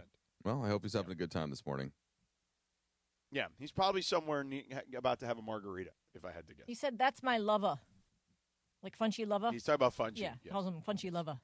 Yes. So he's clearly listening. So anyhow, thanks to Adam Shefter, who joined us just a few moments ago. Mike is in the house today for Cappy. So, Mike, let me ask you a question, because you're on the inside. Tell us about – and look, I think the Lakers have been very fortunate with very stable ownership for a very long time. They are in a transition period, and it's kind of the best of both worlds, right? And, I know Rob mentioned that there will be some changes to the facility, right? The G League team is being moved out. That's a smart financial move. It allows them to then enhance the current facility. What are just some things that you could tell us for public consumption that you've noticed in the transition periods that will be beneficial for the Lakers that Laker fans would be happy to hear about? I mean, I think that the evidence that we have is just all of the progress that we've seen the Dodgers make since the ownership group took over there. And so how that applies to the NBA, the major difference between the leagues is, of course, the salary cap being there in the NBA and not so much in baseball. So you can spend more on the players themselves, like whether that is the minor league system, whether that's the professional, et cetera. The Dodgers have obviously done that. They've done it great, and it's worked out. But in terms of what goes on in the organization and how many people you have in certain departments and creating new departments and exploring new areas in medicine and all of that, basically anything that is not constricted by the cap and that could be addressed just by sort of best practices in combination, sure, with finances. It seems like all of that is going to be happening and has already started happening. So I think that I don't know if you want any specifics, George, but I think Rob Pelinka talked about a couple of them. You just alluded to it, right, with what they're going to do at the facility itself. But I think that's where a lot of the confidence from fans comes from. It's just that we've seen this group have a ton of success with the Dodgers, and clearly the aim is to win. And so what needs to be done to win, they're going to figure that out and try to do it at the highest level in the NBA. Yeah, look, I think all of this is a good thing, right? I think that, when Mark Walter came in, I think that we knew that this would be a more robust staffing situation in all different aspects of the team. And I think that, to me, that's good. I would rather have, to me, more minds, more good minds, more great minds in the building helps the organization move forward, right?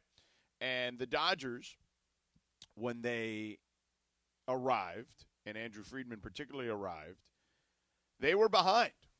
And then he came in and not only put them up to speed with where teams were, now they've moved ahead.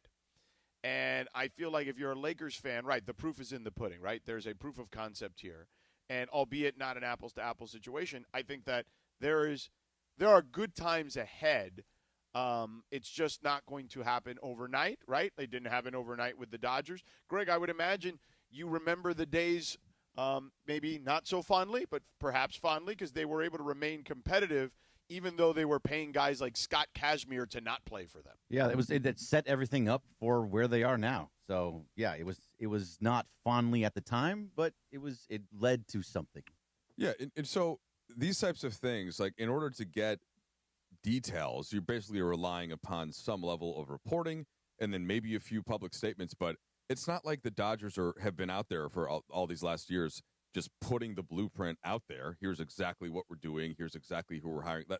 So there's a part of it where I think if you're a fan of a different team, and for baseball, I'll take the Minnesota Twins, right? That's where I'm from. That's the team I grew up rooting for, and kind of in contrast to the Dodgers.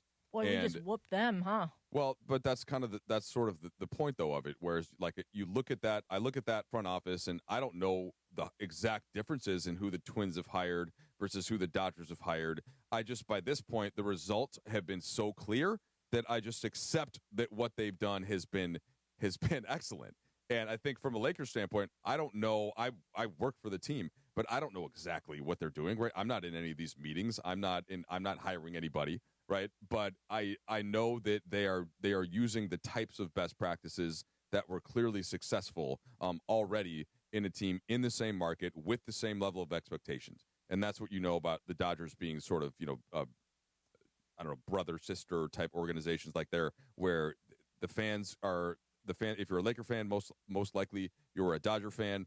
You are not satisfied with the team doing anything but trying to win a championship in both cases, and that model is one of success. So we'll see how it applies and when it applies, but I think that you get a certain benefit of the doubt that wouldn't be there in a lot of other places based on what we've seen of the success being. There you have it. So let's talk about these two series here real quick with a little more depth. Let's talk about tonight's game, Game 3. In San Antonio. I'm going to look up to see what the number is right now in this game. But I would imagine the Spurs will be a decent favorite in this one. Oh, only 1.5. I'd be curious to see how this thing plays out. Now, injuries will play a big role in this, right? I don't think there's any doubt about that. Yeah, it's like I wish, and that's even in terms of, because I'm assuming that Harper's out, right? We're assuming that Mitchell's in, and I'm going to assume that J-Dub is out. Those are kind of the assumptions. Fox, I don't know.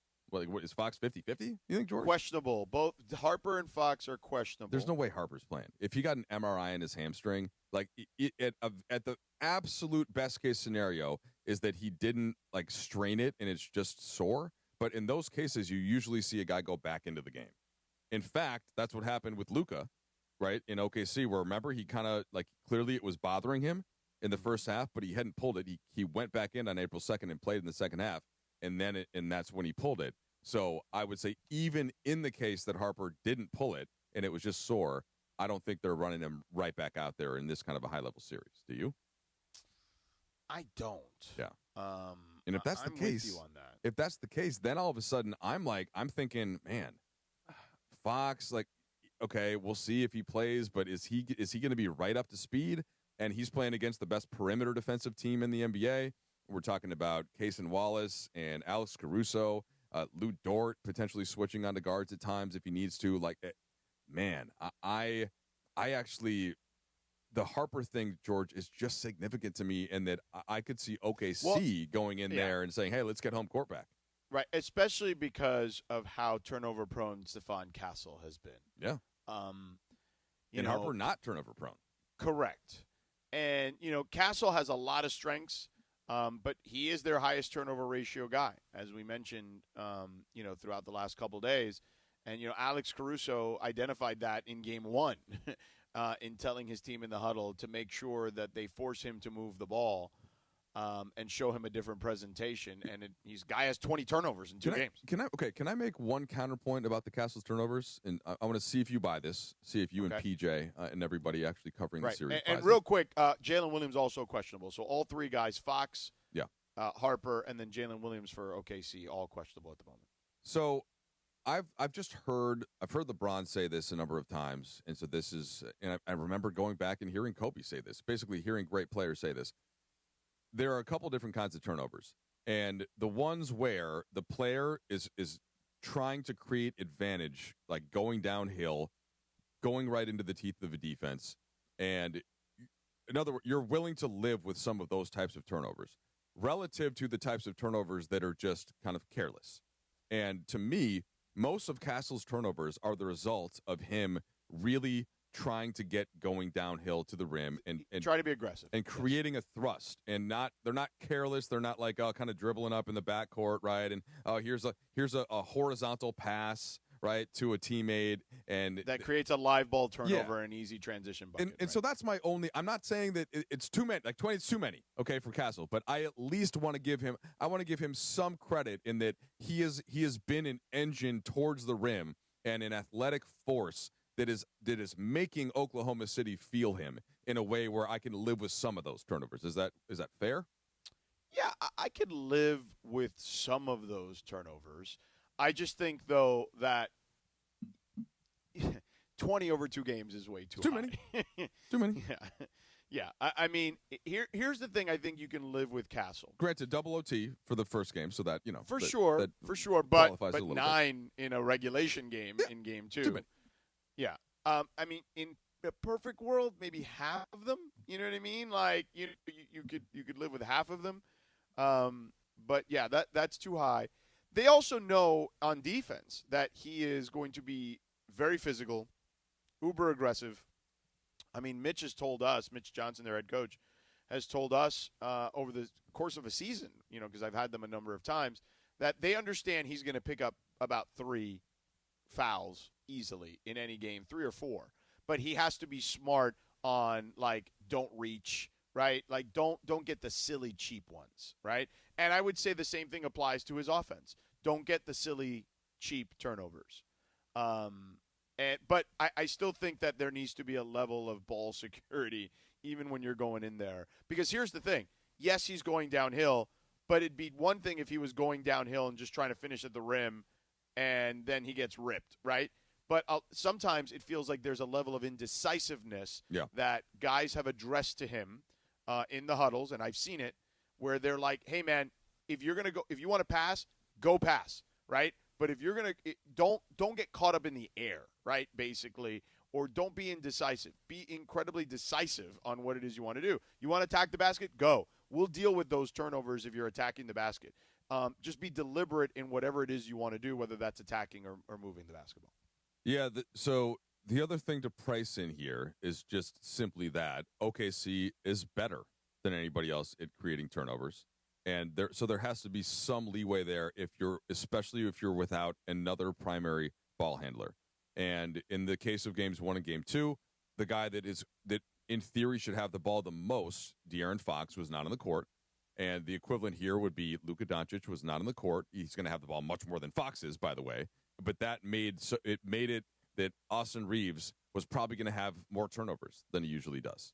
Right, because you knew that he was the one that was going to be facing the 48 minutes of pressure on the perimeter from OKC in a way that no other team can match, because no other team has 5 really good ball pressure guards and wings like they do.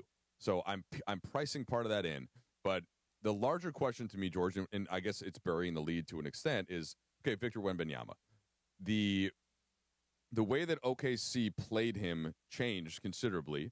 And since you were there, I'll kind of teeing you up on this. But basically, in game 1, they're like, we're going to try to guard him with guards. And you saw a lot of Caruso on him. You saw some J-Dub on him. In game 2, they're like, all right, we can't have him living at the rim anymore. So Hartenstein, you're playing bigger minutes. This is your job. Chet, you're going to be dealing with him more as well.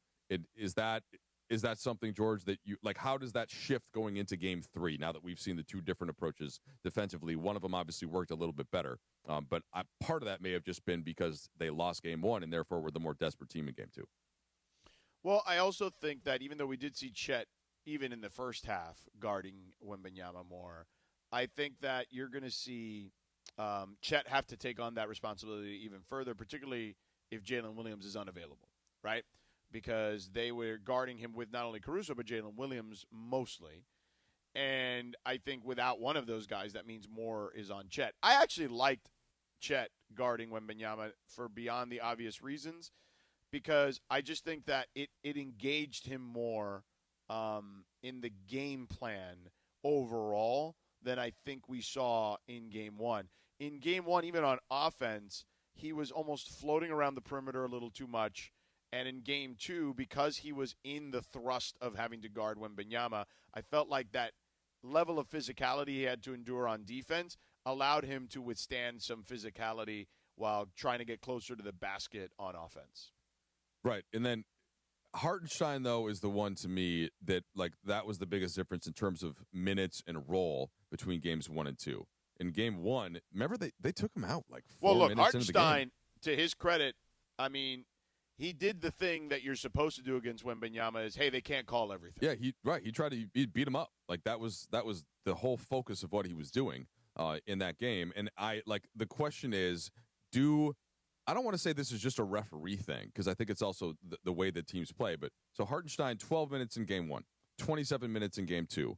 In game 2, he ends up being +2, but he at least helped limit Wemby from going off. Wemby was +1.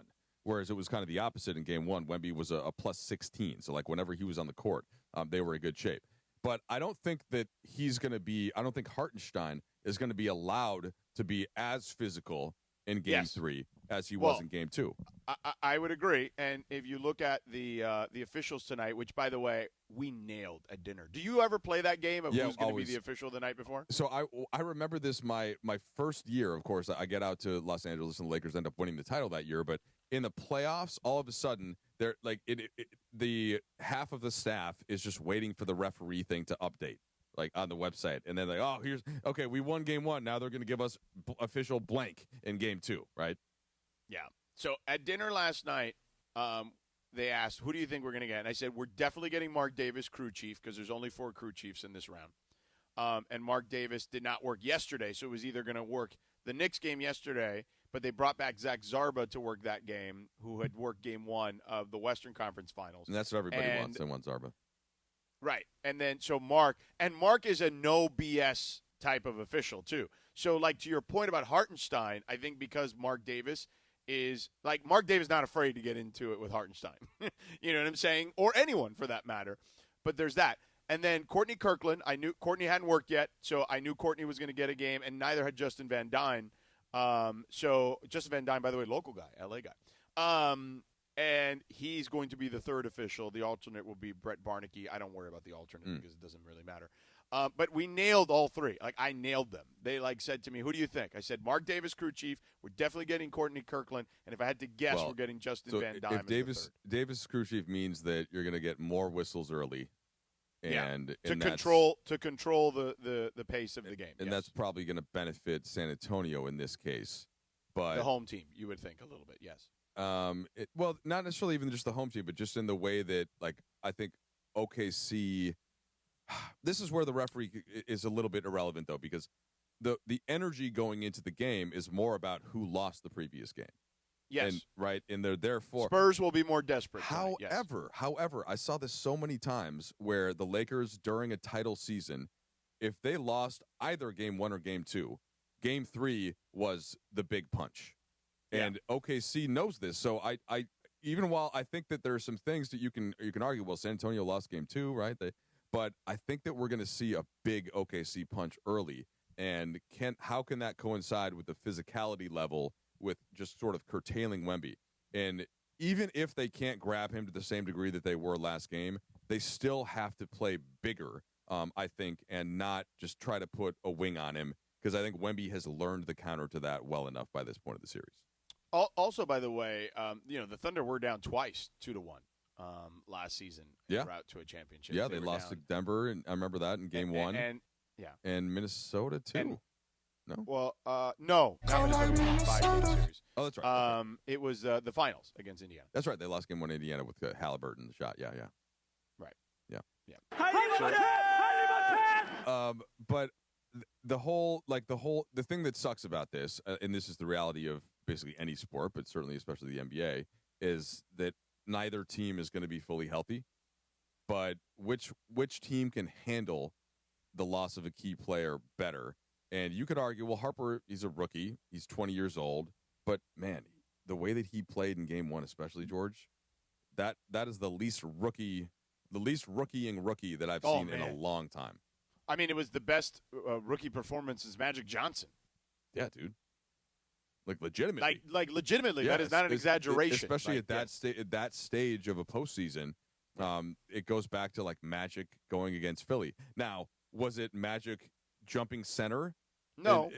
No, it wasn't quite there. But still, there isn't another guy that I can think, like LeBron James didn't have a chance to be in. This is part of the qualifier here, is that most great rookies don't have a chance to play in the conference finals because they're on a bad team, usually.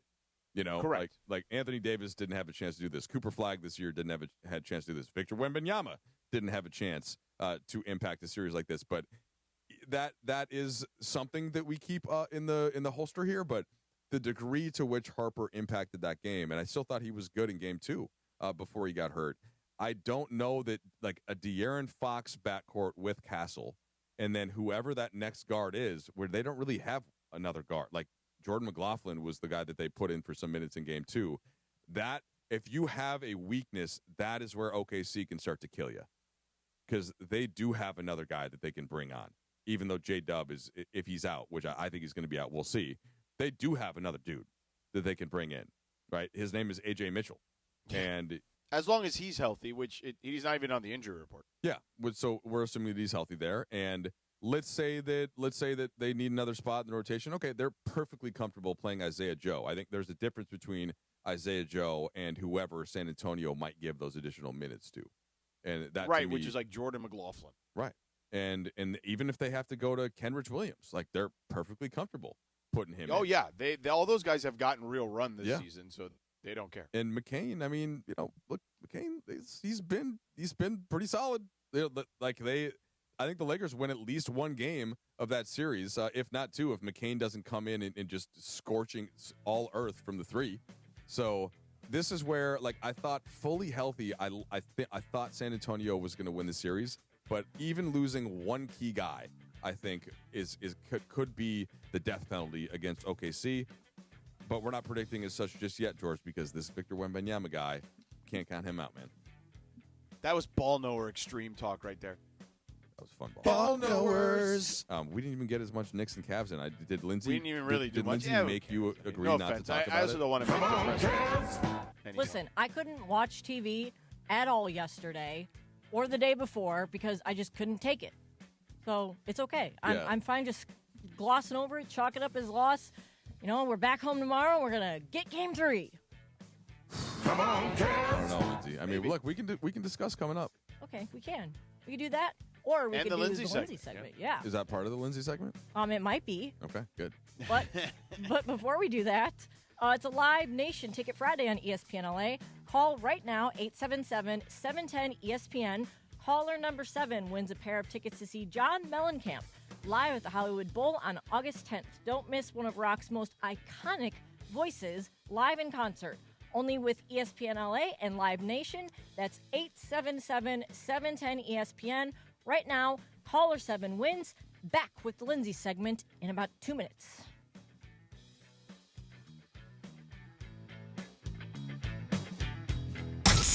Back at BMO Stadium for one final battle before the World Cup break. BMO Stadium is absolutely rocking! The black and gold take on conference rival Seattle Sounders. LAFC are looking to collect 3 points and build momentum before the league pauses for the summer. Ah, what a goal!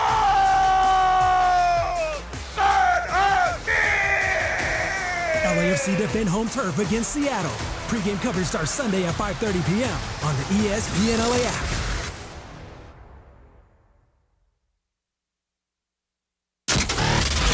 Mason in Ireland. It's not a back alley situation. Are you taking peptides now that you're working out again? I thought about it, but I don't know how to even get them. The OGs of LA Sports Radio. Anybody know? Anybody got peptides? I can get them for you. What if it's just like clear liquid that's not actually anything and there's just a placebo and then you're going to give this back alley guy X amount of dollars? No, I will accept placebo effect. I am pro placebo. You're Mr. Placebo? If I believe it's working, then I'm going to use it. And here's the problem. So I'm in my summer shred mode. I'm at the gym a lot, John. Every single morning. I have not missed in over a week.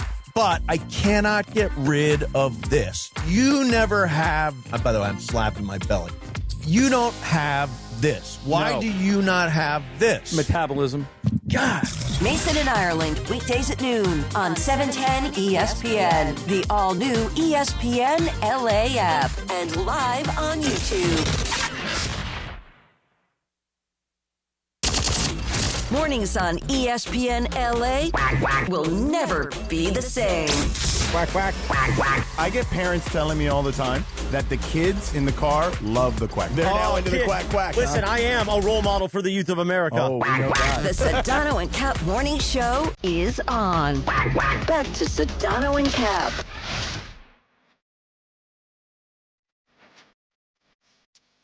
Oh, Loomies. This is a great song. They Oh, the cut that censored out. version, they just cut everything out. Yeah. Oh, wow. Gotta Is it cut like that out. Indo weed? Like, does that really need to be cut out? Apparently. Yeah, it does need to be cut out. Radio edit. Come on. Hey, Frenchie's cat could be listening, okay? Sensitive ears. So this song came out back in 1995. Man, I remember that too. Yep, I don't remember great when it for me. came out, but I remember hearing it. Good Bob. You like the song, huh? Oh, Trudell. for sure. This is my era right here. Is it? 1995? What were you doing back in 1995? I was in 8th grade, doing my thing. Smoking endo weed? No, but I Oh, it learned took what out joint, too. I learned what endo was, courtesy of Snoop Dogg. go. Yeah, which I heard it. That's the first time I heard it was this. Let's see, which album was it? The Dogfather, right? I think Doggy Style. I think Doggy, Doggy Style. Style. I think Doggy Style. Yeah, early, and I was like, wait, what's endo? And you know, at that point, you couldn't just look it up on the internet. Like, yeah. And the way that I remember it, my you ask recollection of it was like weed laced with coke or something. I think is the way that I remember endo, but I don't know. Is that accurate? Indoor marijuana. It's just indoor. Nerdy. But it's weed No, laced it's classic with cannabis slang for high quality indoor grown marijuana. It's Okay. just a slang, slang for just really good quality. I thought it was like had it laced with something. different It's like a kind of- hydroponic type of weed. Okay. Hydroponic. Hydroponic. Yeah, but that's what Bring a bucket and a mop. Did I say it that way? Kind of. Oh, man, that sucks. I don't ever want to be that guy. Hey, it happens. It happens. All right. So it's time for the Lindsay segment. And I'm not going to talk about the Cavs, even though I know you guys really want me to. Come on, Cavs. Watch the Cavs. No, I don't want to talk about the Cavs because it's too depressing right now. But I think we should talk about that, Trudell. What? He doesn't watch the Cavs. No, listen, I do watch it. I explained to you guys the other day my method of watching an intense, like, high-leverage games where I'm in and out. I watch on Gamecast. I listen on the radio. Your method is to turn it off. I walk away when I get mad, and then I get curious. No, I walk away for a couple minutes, and then I get curious, and then I look, and then, if the score's not, like, them getting killed by 20, then I'll turn it back on, and they suck me back in, and then I just pain all over again. You're a front runner. Oh, you're right. I am a front runner. Yeah. Come on. You cannot be a Cleveland sports fan and be a front runner. Give me a break. Well, again, I'm a Minnesota fan, although not as much since I moved here. I love my team. I just get stressed out, and sometimes I need to turn it off to give my blood pressure a little break. All right. What's wrong with that?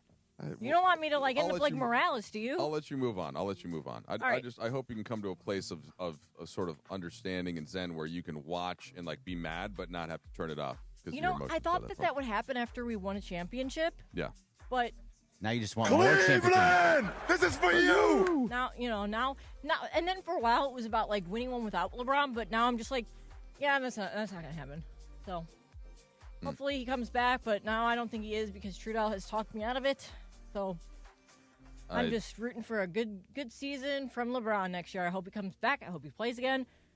If it's with the Lakers or the Cavs. Would you say you're more of a LeBron fan or actual Cavs? I'm a Cavs fan. If the Cavs and Lakers played or Cavs against LeBron, I would want the Cavs to win for sure. Okay.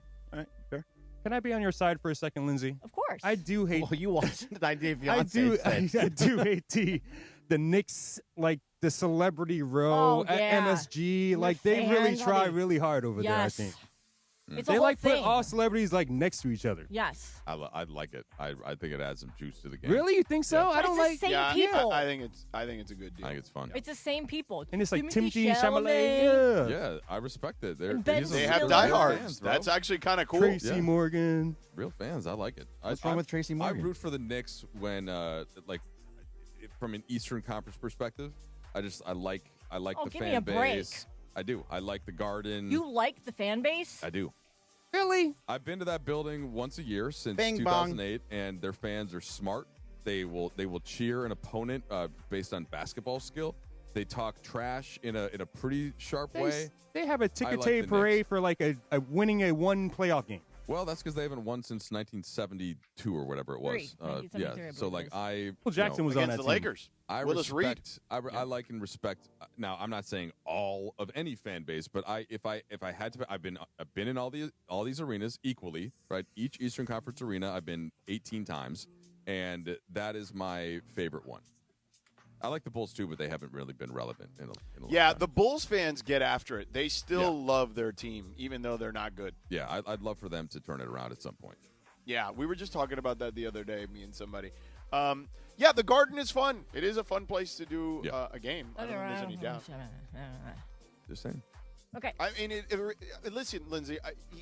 If I were ranking, if I'm ranking Eastern Conference places to do a game or to be at a game, it's probably going to be Knicks 1. Okay. Yeah. Cool. I like. By the way, Cleveland is one. I like Cleveland. I like the people there. I have no problem with Cleveland. Yeah, I'm not like Cleveland's Joakim Noah. fine. Yeah. I'm not like Joakim. What's the better hotel situation and the better food situation, Cleveland or New York? Oh, come on, man. I mean, Come on. That's not fair. Cleveland or New York? Really? I don't know. Maybe there's a good place in Cleveland. Hey, this girl says and they do have a lot of rats in New York. Like Provo they or walk Los around Angeles? On the streets. Provo might have a good place, Greg. You never know. Hey, as long as good place. Salt Lake City. As long as you have your rabies shot, it's okay. Okay. Oh, Come on. stop. No. They literally show all these pictures and videos on the New York Post of all these rats overrunning the streets. The pizza rat. It sells. Okay, there I mean, are. Also at Pizza Angel Rat was Stadium, probably too. like 15 years ago Yes, now. There Angel isn't a place Stadium where too. You're rodents right, don't live. Funchy. There There's ain't sections of Angel Stadium that have now been closed off They because picked up they're a possum the infested other by day. rats. I'd much rather have a rat or a possum roaming outside than a cat jumping on my butt. Oh, my at 4 in the At morning. 4 in the morning. Right. Yes, exactly. Yeah, I would say you want to do this real quick, Mike? I can do this real quick. Okay, well, we can hold off on the Lindsay segment then. No. This is part of the Lindsay segment. So if I had to rank like a top 5 in the Eastern Conference of places that I like being at to do a game, I would say Knicks 1. Yep. I'd say Boston 2, Bulls 3, and then beyond that, I thought Detroit. I would say Toronto low key is pretty awesome Miami. for a playoff game. Not Miami. No. What? Maybe in a playoff game, but not in like a regular season game. So keep in mind that when the Lakers are in town, it feels like a playoff game in much of these places because people are excited. So Miami's always up, and also LeBron, right, being on the team. But yeah, I guess that helps. Yeah, Boston, just for the Lakers-Celtics element of it, but otherwise I don't like Boston.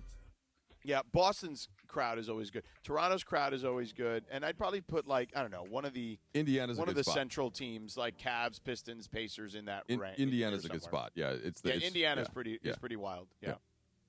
I thought Detroit was a good one that people talked about. They've gotten good again. Yeah, now that they're good again, the place rocks. Now you want to talk about front runners. Well, I mean, they were really bad for a long time. Yeah. So were we. But they have the best press room, Not right? really. Best press food, yeah. The press food. Oh my God, not even close. Best press food. Yeah, like number 1 with a bullet. Yeah. All right, Lindsay. All right, what's next, Lindsay? Sorry. The Mandalorian and Grogu opens in theaters today. It's the first Star Wars movie in 7 years. Yes, Pedro Pascal is returning as the Mandalorian alongside Baby Yoda himself, Grogu, and Sigourney Weaver and Jeremy Allen White from The Bear are joining the cast. So Thursday night, last night previews already pulled in $12 million, and the film is tracking for an 80 to 100 million 4-day opening domestically. So that's pretty good because it's Memorial Day weekend. And the reviews are mixed, but it's certified fresh on Rotten Tomatoes. So it sounds like, a lot of people said that it's geared more towards younger people, but I get it because Baby Yoda is like a merchandise machine, and it's just worth so much money. Because when it first came out, with Baby Yoda, I forget what was it, the Mandalorian? Yeah, the Mandalorian series. Mm-hmm. Well, Lindsay, do we want to stipulate, because my kids will correct me on this, so it's not actually Baby Yoda. It's Grogu, that's what you said. Right, but it's the species that Yoda is, but it's not actually Baby Yoda. I know, his name is Grogu. And then he gets adopted by Mandalorian, and his name is Grogu. Din Grogu. So, are you guys planning to go see this, A, in the movie theater? Of course. Streaming? Yes, or not at all? I will try to watch it somewhere. I will 100%. Well, see, I'm not covering the series like George, so it's a little easier for me. But my kids I watch the Mandalorian shows with them. Love it so much. And so I will. Riggs has already been asking for us to go, and we have a soccer tournament in Temecula this weekend, and we will be going. I honestly, I think we'll probably go after the first game tomorrow because that keeps the kids out of the sun, like away out of the pool, which can get a little bit excessive on a tournament weekend. So we'll probably go tomorrow after the first game. I'll see you in Temecula, bro. See me there, buddy.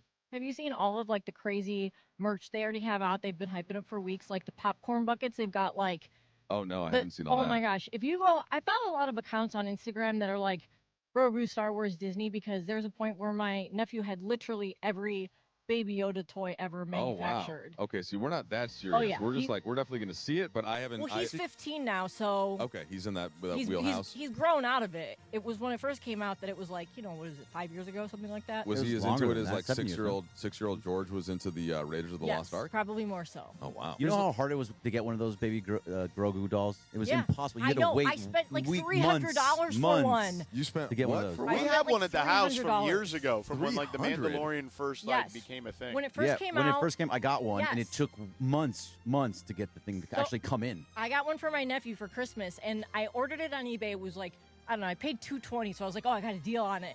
It didn't come in time. I knew it wasn't going to come in time, so then I bought another one for $300. You know what? You could have used that $300, just not gotten one, and you could have given it to Funchy to get a cat trainer so that thing wouldn't wake up at 4. You're right. I could have. Wake him up. But that was generous of you, Lindsay. My cat's priceless. Oh. There's also a group, maybe 100 or so people at the Chinese theater, camping out to watch this movie. They've been there for a week. DeMarco, Yeah. DeMarco told us, George, the other day. DeMarco told us that he camped for 4 days with his brother to see what movie was it? Oh, I heard him. Yeah, I heard the story. Yeah. What movie was he talking about? It was something in the 80s. It might have been one. Honestly, it was. It was one of the Star Wars. It was the Star Wars. It was like Empire Strikes Back. Yeah. So that was him. 4 days. So in a also tent. one of the cool things about Mandalorian and Grogu is now they have the characters at Disneyland and Disney World walking around. It took them a while, but like they recently got the actual Grogu, and so the Mandalorian walks around with little Grogu. Like he looks like the real thing in the movie. And you know what's funny is normally when you want to take your photos with one of the characters, you have to wait in line. But with Mandalorian, you have to circle around him and wait for him to see if he chooses you with the Force. If you're one of the people chosen to take a photo with him. Wow. And he'll be like, the Force is telling me to speak to you. Did you see that Pedro Pascal actually was the Mandalorian at Disneyland last week? Yeah, he surprised a bunch of people. Yeah, Lindsay mentioned it. I mean, the only trick there is that, you're not supposed to take the helmet off, bro. So. Well, he does, though. He does in the show. He takes the helmet off all the time. He did like twice, 2-3 times. But, I know, but it's not the way. It's against the code. This is the way, but that was not the way It's not for the way. Pedro Pascal. They needed to show his face on Do screen. you know that? Right, but he just wanted to, they wanted people to get riled up. No, I totally get it. I'm just saying it's kind of, it's a little bit against the lore, but I get it. Do you know that Pedro Pascal, for however much money he's making, I guess he's only on screen, like his face is only on screen for a total of like 8 minutes or something, and he's making all that money because they have somebody else who's like walking around. It's like, his voice, though, right? What? I don't know. Wait, is it? Lindsay. Yeah, what I it's didn't voice. realize because somebody told me this. A friend of mine, a female who's single, but he's basically like one of the hotter, according to females. Is this a real he thing? was. Lindsay? I don't. My wife thinks he's hot. I mean, he's what? he's a little guy. He's Yeah, but he got like some swag to him. My wife likes him. Pedro Pascal is. He's a little guy. Well, how little?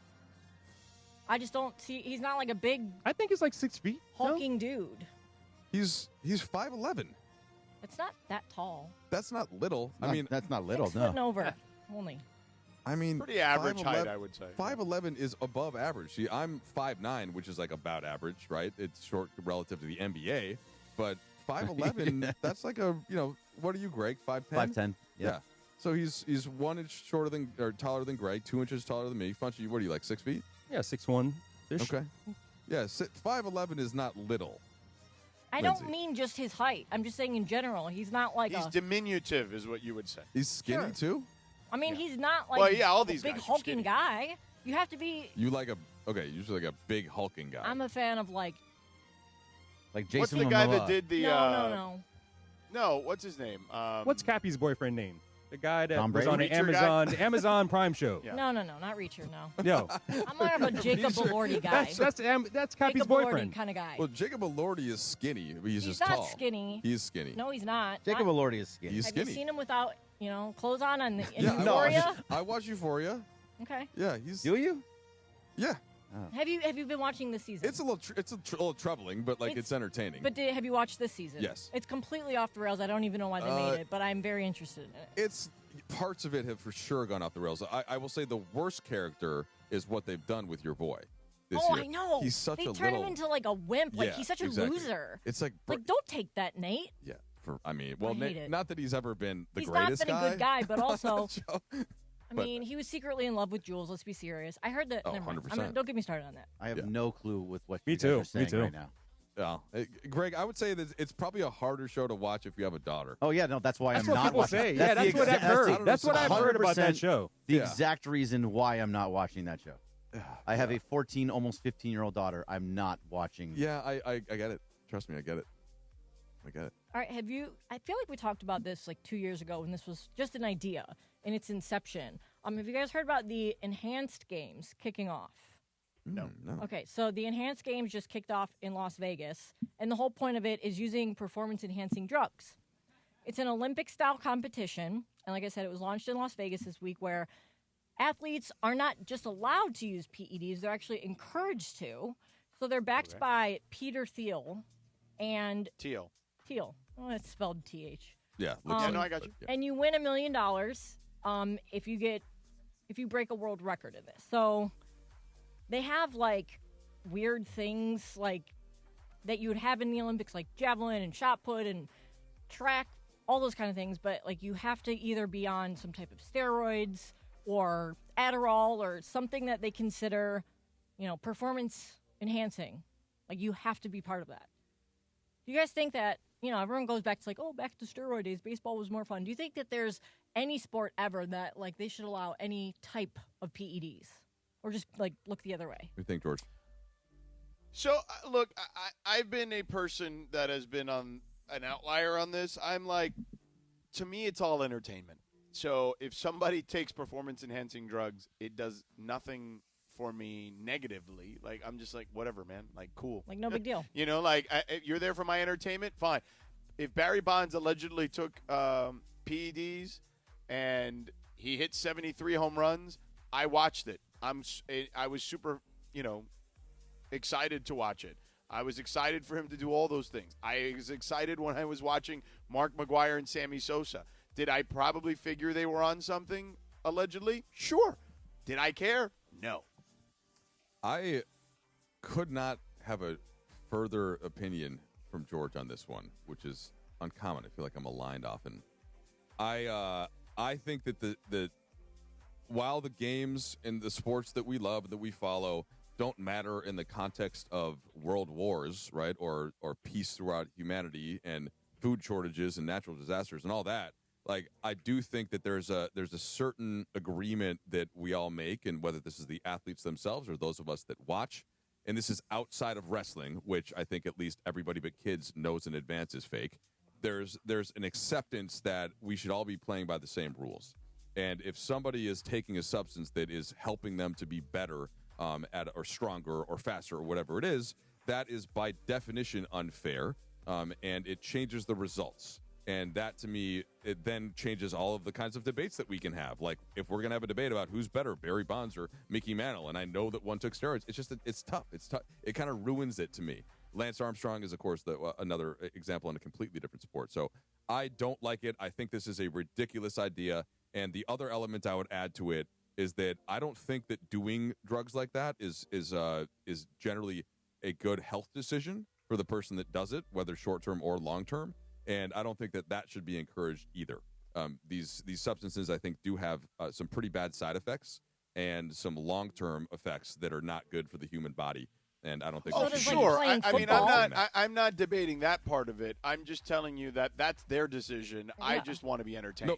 Playing football itself is a pretty dangerous health situation. Wouldn't you agree? Yes, and it's more dangerous if you're putting substances in your body that are essentially allowing you to ignore short-term pain or whatever Which they it might are. Be. And that's right? why they've banned certain substances. Yeah, but they're still allowed to take a lot of the other prescribed. Yeah, substances. They all take Toradol before a game. Which, they line up literally, most of them. And then they get hooked on it. And so I'm saying by what this with what Peter Thiel is doing, right, as part of this, and basically saying no more.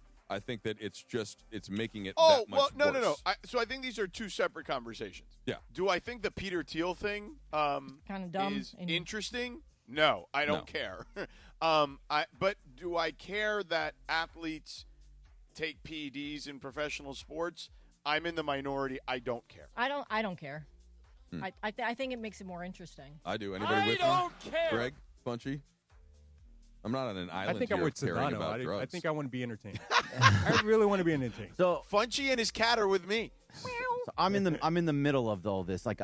All the guys that are in the Hall of Fame that are not in the Hall of Fame that have done steroids, I don't care. Put them in. I'm on that side of that. If you've already done it, it's already happened. Here's what I would say to Greg's point. Barry Bonds was, I believe, a 3-time MVP when he looked like a stick figure. Okay.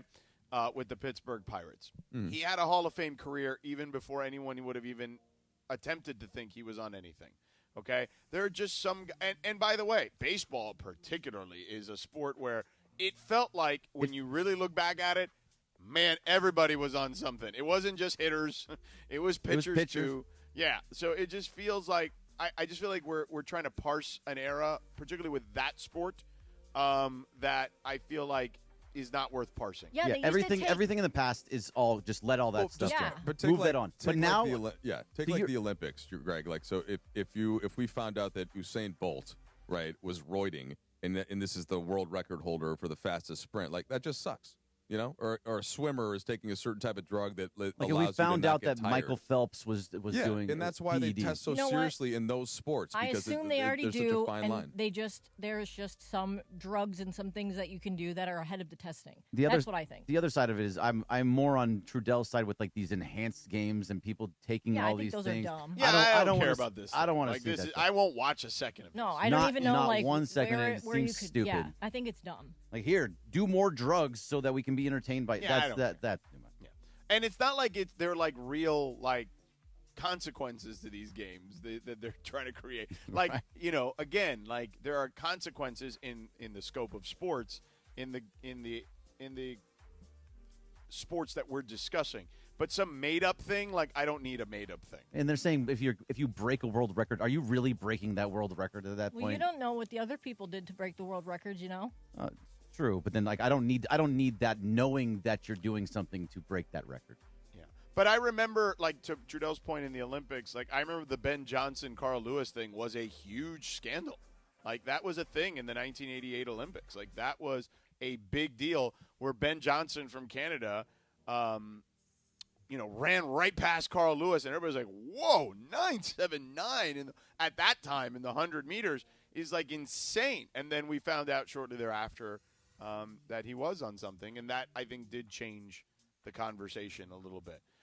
In that scenario, because of the stringent testing, and Lindsay, maybe you're right. Maybe there are ways to get around it. Maybe there are. Lance Armstrong got around it Lance for a long Armstrong time. did it for a long time until he didn't. You know what I'm saying? And then but just think about how sad that whole story was, right? Like, the Armstrong thing is very sad. But that's gross. That's he my was point. found out because somebody was like, it was a documentarian that just wanted to like. They train ratted with on him, right? No, but his own teammates ratted on him too. Like people turned on him because he was a jerk. To me, what's sad is all of the kind of the story and the hope, which is a big reason why we love sports. Like it's a big reason why we get into it. It does get tainted when you find out that somebody was cheating. And then I think the It Live just Strong does. bracelets that he was Yeah, selling, that was like, a that scam. stuff was. And when you bring the cancer element into it, right, as well, it's just it's tough. So I'm not trying to be some completely purist where I don't understand that why somebody would Puritanical Trudell. Yeah, like I just think like I'm not going to endorse in the casual way that Sedano is saying he doesn't care about it. I think we should care some about the sanctity of these sports that we follow so closely. That's all. Oh my God, I don't know. I don't care. But I don't care for the Peter Thiel made up sport thing. Like, Okay, no, hold on. that- You're no a black belt. I feel like this doesn't get discussed enough on the show. You're a black belt, right? Mm-hmm. All right. So if some bro, Well, I you're was facing- probably. Man, I don't think I've tried to hit anybody in All about right, well, 20 years. But go all right. ahead. Well, let's say somebody stepped in with you, right? What if it was Cappy? And he was juiced up, and he'd been roiding, Juiced and he up Cappy, knocked your beat ass you up. out, right? Would you be like, whatever, it's okay, you did steroids? Hey, Would you be upset? No, I wouldn't be upset. All right. Well, I that's the wouldn't difference between me and you. If I'm going to get my ass kicked, I want it to be fair and square. I don't want it to be drugs. I don't want drugs to be a part of it. All right. All right, that'll do it for the Lindsay segment. All right, what is dealer's choice? Anybody got one? If not, we can just roll. I don't have one. Okay. Well, okay. This is not Hey, prepared. don't be the guy who's going to ask the final question in the It's meeting not- when it's not everyone even a says, question. "Oh, I'll It's give you not your a- 10 minutes back." It's not a final question. I just would say the super important thing that's been happening, like every country is announcing their World Cup rosters. Oh, there you And go. I just think that's in England just announced theirs. It's a big deal. We're talking about world-class players getting left out. And who do not get to represent their country again for 4 years or possibly Trudell, never. does the U.S. have a chance to do anything? I mean, they got Knockout rounds? They'll get out. I think they should get out of their group, but like everybody's going to get out of their group this year because they added all the teams, right? So it's much easier to get out of your initial group. But can the USA could they get to like a quarterfinal? I mean, it's not like it Are we going to see a U.S. World Cup championship or title like in our lifetime? Bro, there have only been 8 countries that have ever won a World Cup, right? It only goes back to the 30s, and more often than not, it's going to be Brazil, France, Spain, England, or Argentina. More often than not. Like, could somebody else get it? Could the Dutch get in there Italy one got year? there one time, right? No, so great. I should have mentioned Italy. They have missed 3 straight World Cups, but they have the second most wins ever. So Now, they I have a historically, question for you. and Germany, by the way, Germany too. I have a question for you. Yes. What about Mexico? I mean, the round of 16 has been their absolute kryptonite. Yeah, I mean, Mexico's similar to the U.S. Honestly, like where they're about in that range in terms of talent and depth. Like they're good. They can beat you on any given day. Like either Mexico or the USA, they could beat Brazil in a one-off game, but they're not going to beat Brazil and then beat Argentina and then beat France and then beat Germany. That's all. Right. Like it's tough to win. It's tough to beat 5 of the best teams in the world. You can beat a couple, and that's the difference between getting to the round of 16 versus getting to like a semi. So why was it a big deal that Neymar made the Brazil team? Because he's had a ton of injuries. Like he hasn't been playing at the highest level for a couple of years now. When he was at Paris Saint-Germain, or previously to that to Barcelona, and he's an icon of his generation. So like there probably is a player that's been in better form, but they gave him the last roster spot at the expense of a couple of excellent players who their entire, like you can watch the videos because the entire family of these guys are sitting around the TV when they announce who's on and who's not. And the level of devastation, it's just hard to, the only thing equivalent to it is like the Olympics, right? Where if you've been working for 4 years and then you get it and let's say a gymnast beats you by 0.1% or whatever, or a figure skater gets a 0.1 percentage point out and then you just don't get to go. Like that's true heartbreak. It's not like in the NBA where you lose and then you get to play again the next year. So, there you have it. Tough times. Look at that. That's a good dealer's choice, Mike. It was. We don't talk enough soccer around here. Hey, as a matter of fact, you should come on and just talk soccer with us during the World Cup.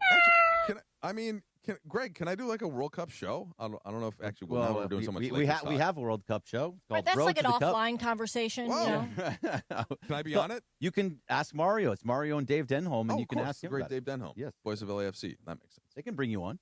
I'd love to come on. Hey, it's All right, Mike good times. Trudell. He's going to talk soccer with us. Thanks for having me, guys. All right, we're done here. Thank you, Michael. Appreciate the time. Great job, Funchy, Lindsay, Bergie, the crew in the back as well. Thank you guys as well. The Minions and Adam Schefter for joining us. Everyone have a great holiday weekend. We'll talk to you next week. See you. Back at BMO Stadium for one final battle before the World Cup break. BMO Stadium is absolutely rocking! The black and gold take on conference rival Seattle Sounders. LAFC are looking to collect 3 points and build momentum before the league pauses for the summer. Ah, what a goal!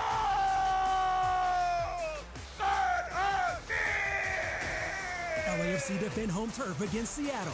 Pre-game coverage starts Sunday at 5:30 p.m. on the ESPN LA app. The home of USC football, and now the home of The Rich Eisen Show. Weekdays 9 a.m. to noon, KSPN Los Angeles, a Good Karma Brands radio station. 710 ESPN.